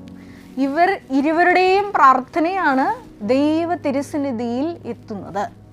അപ്പോൾ ഈ തോബിത്തിൻ്റെ കണ്ണിലെ വെളുത്ത പടലം നീക്കം ചെയ്യുവാനും ഒപ്പം തന്നെ ഈ സാറ എന്ന ഈ മകളെ തോബിയാസിന് വിവാഹം ചെയ്ത് കൊടുക്കാനും വേണ്ടിയിട്ട് റഫായേൽ ദൂതനെ നിയോഗിക്കുകയാണ് ദൈവപിതാവ്. അത് ഈ അസ്മോദേവൂസ് എന്ന ദുഷ്ടഭൂതത്തെ നീക്കം ചെയ്തുകൊണ്ടാണ് ഇങ്ങനെ ഒരു പ്രവൃത്തി നടപ്പിൽ വരുത്തുന്നത്. ഈ ഒരു പോയിന്റിലേക്കാണ് ഞാൻ എൻ്റെ ഈ സാക്ഷ്യ വചന വിശകലനം കൊണ്ടെത്തിക്കാൻ ശ്രമിക്കുന്നത്. ഇവിടെ ഒരു ദൂതൻ്റെ സാന്നിധ്യമുണ്ട്. റഫായേൽ ദൂതൻ മുഖ്യ ദൂതന്മാരിൽ ഒരാളെ തന്നെയാണ് ഇത്രയും നീതിമാനായ ഒരു വ്യക്തിക്ക് വേണ്ടി ദൈവപിതാവ് നിയോഗിച്ചു കൊടുക്കുന്നത്. വലിയൊരു സാക്ഷ്യമാണത്, വലിയൊരു ദൈവാനുഭവമാണത്. ഇവിടെ ഈ അസ്മോദേവൂസ് എന്ന ദുഷ്ടഭൂതത്തെ ബന്ധിക്കാൻ വേണ്ടിയിട്ട് മത്സ്യത്തിൻ്റെ കയ്പയും കരളും പുകയ്ക്കുന്ന ഒരു ഭാഗം നമ്മൾ ഈ ഭാഗത്ത് വായിക്കുന്നുണ്ട് തോബിത്തിൻ്റെ പുസ്തകത്തിൽ. ഇവിടെ കൃപാസനത്തിൽ നമുക്ക് തരുന്ന ഓരോ ഉടമ്പടി നേർച്ച വസ്തുക്കളും ഞാൻ മുമ്പേ പറഞ്ഞ ജ്ഞാനത്തിൻ്റെ പുസ്തകമനുസരിച്ച് അങ്ങേക്ക് പ്രീതിജനകമായിട്ടുള്ള രാജ്യം ദൈവദാസരായ നമ്മൾ കുടിയേറി പാർക്കാൻ വേണ്ടിയിട്ട് ദൈവപിതാവ് കൽപ്പിച്ച് നൽകിയിരിക്കുന്നവയാണ്. ഇങ്ങനെയാണ് ഈ മത്സ്യത്തിൻ്റെ ഈ കയ്പയും ചങ്കും കരളും ഒക്കെ പുകയ്ക്കുമ്പോൾ അസ്മോദേവൂസ് എന്ന ഈ ദുഷ്ടഭൂതം ഈജിപ്തിൻ്റെ അറ്റത്തേക്ക് പലായനം ചെയ്യുന്നതായിട്ട് ഈ തോബിത്തിൻ്റെ പുസ്തകത്തിൽ നമ്മൾ വായിക്കുന്നുണ്ട്. നമ്മൾ ഈ ഉടമ്പടി ഉപ്പ് വിശ്വാസ പ്രമാണം ചൊല്ലിക്കൊണ്ട് പ്രയോഗിക്കുമ്പോൾ സംഭവിക്കുന്നത് ഇതുതന്നെയാണ്. മരിയൻ ഉടമ്പടി എടുക്കുമ്പോൾ കിട്ടുന്ന ഉടമ്പടി തൈലം തേച്ച് പ്രാർത്ഥിക്കുമ്പോഴും സംഭവിക്കുന്നത് ഇപ്രകാരം തന്നെയാണ്. ഉടമ്പടി തിരികൾ പ്രഭാതത്തിലും സയനത്തിലും പ്രാർത്ഥിക്കുമ്പോൾ സംഭവിക്കുന്നതും ഇതുതന്നെയാണ്. മരിയൻ ഉടമ്പടി കാശുരൂപം കയ്യിലേന്തി ഓരോരോ പ്രവർത്തന മേഖലകളിലേക്കും നമ്മൾ കടന്നു പോകുമ്പോഴും ഈ സഞ്ചാരി മാതാവിൻ്റെ വലിയ ദൈവിക സാന്നിധ്യമാണ്. അതായത് ഞാൻ മുമ്പേ പറഞ്ഞ ജ്ഞാനത്തിൻ്റെ തിരുവചനം അനുസരിച്ച് ദൈവദാസരായ നമുക്ക് വേണ്ടിയിട്ട് കർത്താവിന് പ്രീതിജനകമായിട്ടുള്ള രാജ്യം നമുക്ക് അനുവദിച്ചു തരുന്ന വലിയൊരു ദൈവിക നടപടിയാണ് ഈ ഓരോ നേർച്ച വസ്തുക്കളും. അതാണ് ഈ ഒരു സാക്ഷ്യത്തിലൂടെ ഞാൻ പറയാൻ ആഗ്രഹിച്ചത്. നമ്മൾ ഒരുപാട് ധന്യരാണ്. കാരണം ഈ മരിയൻ ഉടമ്പടി എടുക്കുമ്പോൾ ത്രിത്വൈക ദൈവത്തിൻ്റെ സാന്നിധ്യമാണ് നമ്മളോട് കൂടെ വസിക്കുന്നത്. ഒപ്പം സഞ്ചാരി മാതാവിൻ്റെ വലിയ ഇടപെടലുണ്ട്. അതാണ് ഈ ഷീജി ജോണിൻ്റെ സാക്ഷ്യത്തിൽ നമ്മൾ കേട്ടത്. ദൈവമാതാവ് നേരിട്ട് സന്ദർശിച്ചിട്ടാണ് ഒരു ദൂതനെ വിട്ട് ഇന്ന സ്ഥലത്ത് ഒരു ഷോപ്പിംഗ് കോംപ്ലക്സ് ഉണ്ട് എന്ന് പറയുന്നത്. ഒപ്പം തന്നെ മരിയൻ ഉടമ്പടി വഴിയായിട്ട് അവളുടെ മെറിറ്റ് നോക്കാതെയാണ് ആ ഒരു ഇരുനില കെട്ടിടം ഉദ്ഘാടനം ചെയ്തു എന്ന് പറഞ്ഞാണ് ആ സാക്ഷ്യം ആ മകൾ അവസാനിപ്പിക്കുന്നത്, അവൾക്ക് അനുവദിച്ചു കൊടുത്തിരിക്കുന്നത്. ഈ ഒരു സാക്ഷ്യം ധ്യാനിക്കുമ്പോൾ ഒരു നിമിഷം നമുക്ക് കണ്ണുകളടയ്ക്കാം. ദൈവപിതാവിനാൽ ആകർഷിക്കപ്പെട്ട ഈ കൃപാസനത്തിൽ വന്നുകൊണ്ട് മരിയൻ ഉടമ്പടി എന്ന വലിയൊരു ദൈവിക പദ്ധതിയിൽ നമ്മളെ പങ്കുകാരാക്കിയ ദൈവപിതാവിൻ്റെ സ്നേഹത്തിന്, പരിശുദ്ധ അമ്മയുടെ കരുതലിന്, വാത്സല്യത്തിന് നമുക്ക് നന്ദി പറയാം. ഈശോയെ, ഞങ്ങൾ എപ്പോഴും മരിയൻ ഉടമ്പടിയിൽ ആണെന്നുള്ള ഒരു വലിയ അവബോധം ഞങ്ങൾക്ക് നൽകണമേ എന്ന് പ്രാർത്ഥിക്കുന്നു. ജീവിതത്തിൻ്റെ ഓരോ പ്രതിസന്ധി ഘട്ടത്തിലും നീ ഞങ്ങൾക്ക് അനുവദിച്ച് നൽകിയിട്ടുള്ള ദൈവദാസരായ ഞങ്ങൾ അങ്ങേക്ക് പ്രീതിജനകമായിട്ടുള്ള രാജ്യം കുടിയേറി പാർക്കുന്നതിന് വേണ്ടി നീ അനുവദിച്ചു തന്നിട്ടുള്ള ഓരോ നേർച്ച വസ്തുക്കളും പരിശുദ്ധാത്മാവിൻ്റെ പ്രത്യേക വിവേചനം ഉൾക്കൊണ്ടുകൊണ്ട് തക്ക സമയത്ത് ഉപയോഗിക്കുവാനും അതുവഴി വലിയ സാക്ഷ്യമാക്കി ഞങ്ങളെ കൃപാസനം അൾത്താരയിൽ നിർത്തുവാനും കരുണയാകണമേ എന്ന് പ്രാർത്ഥിക്കുന്നു. കർത്താവായ ക്രിസ്തു വഴി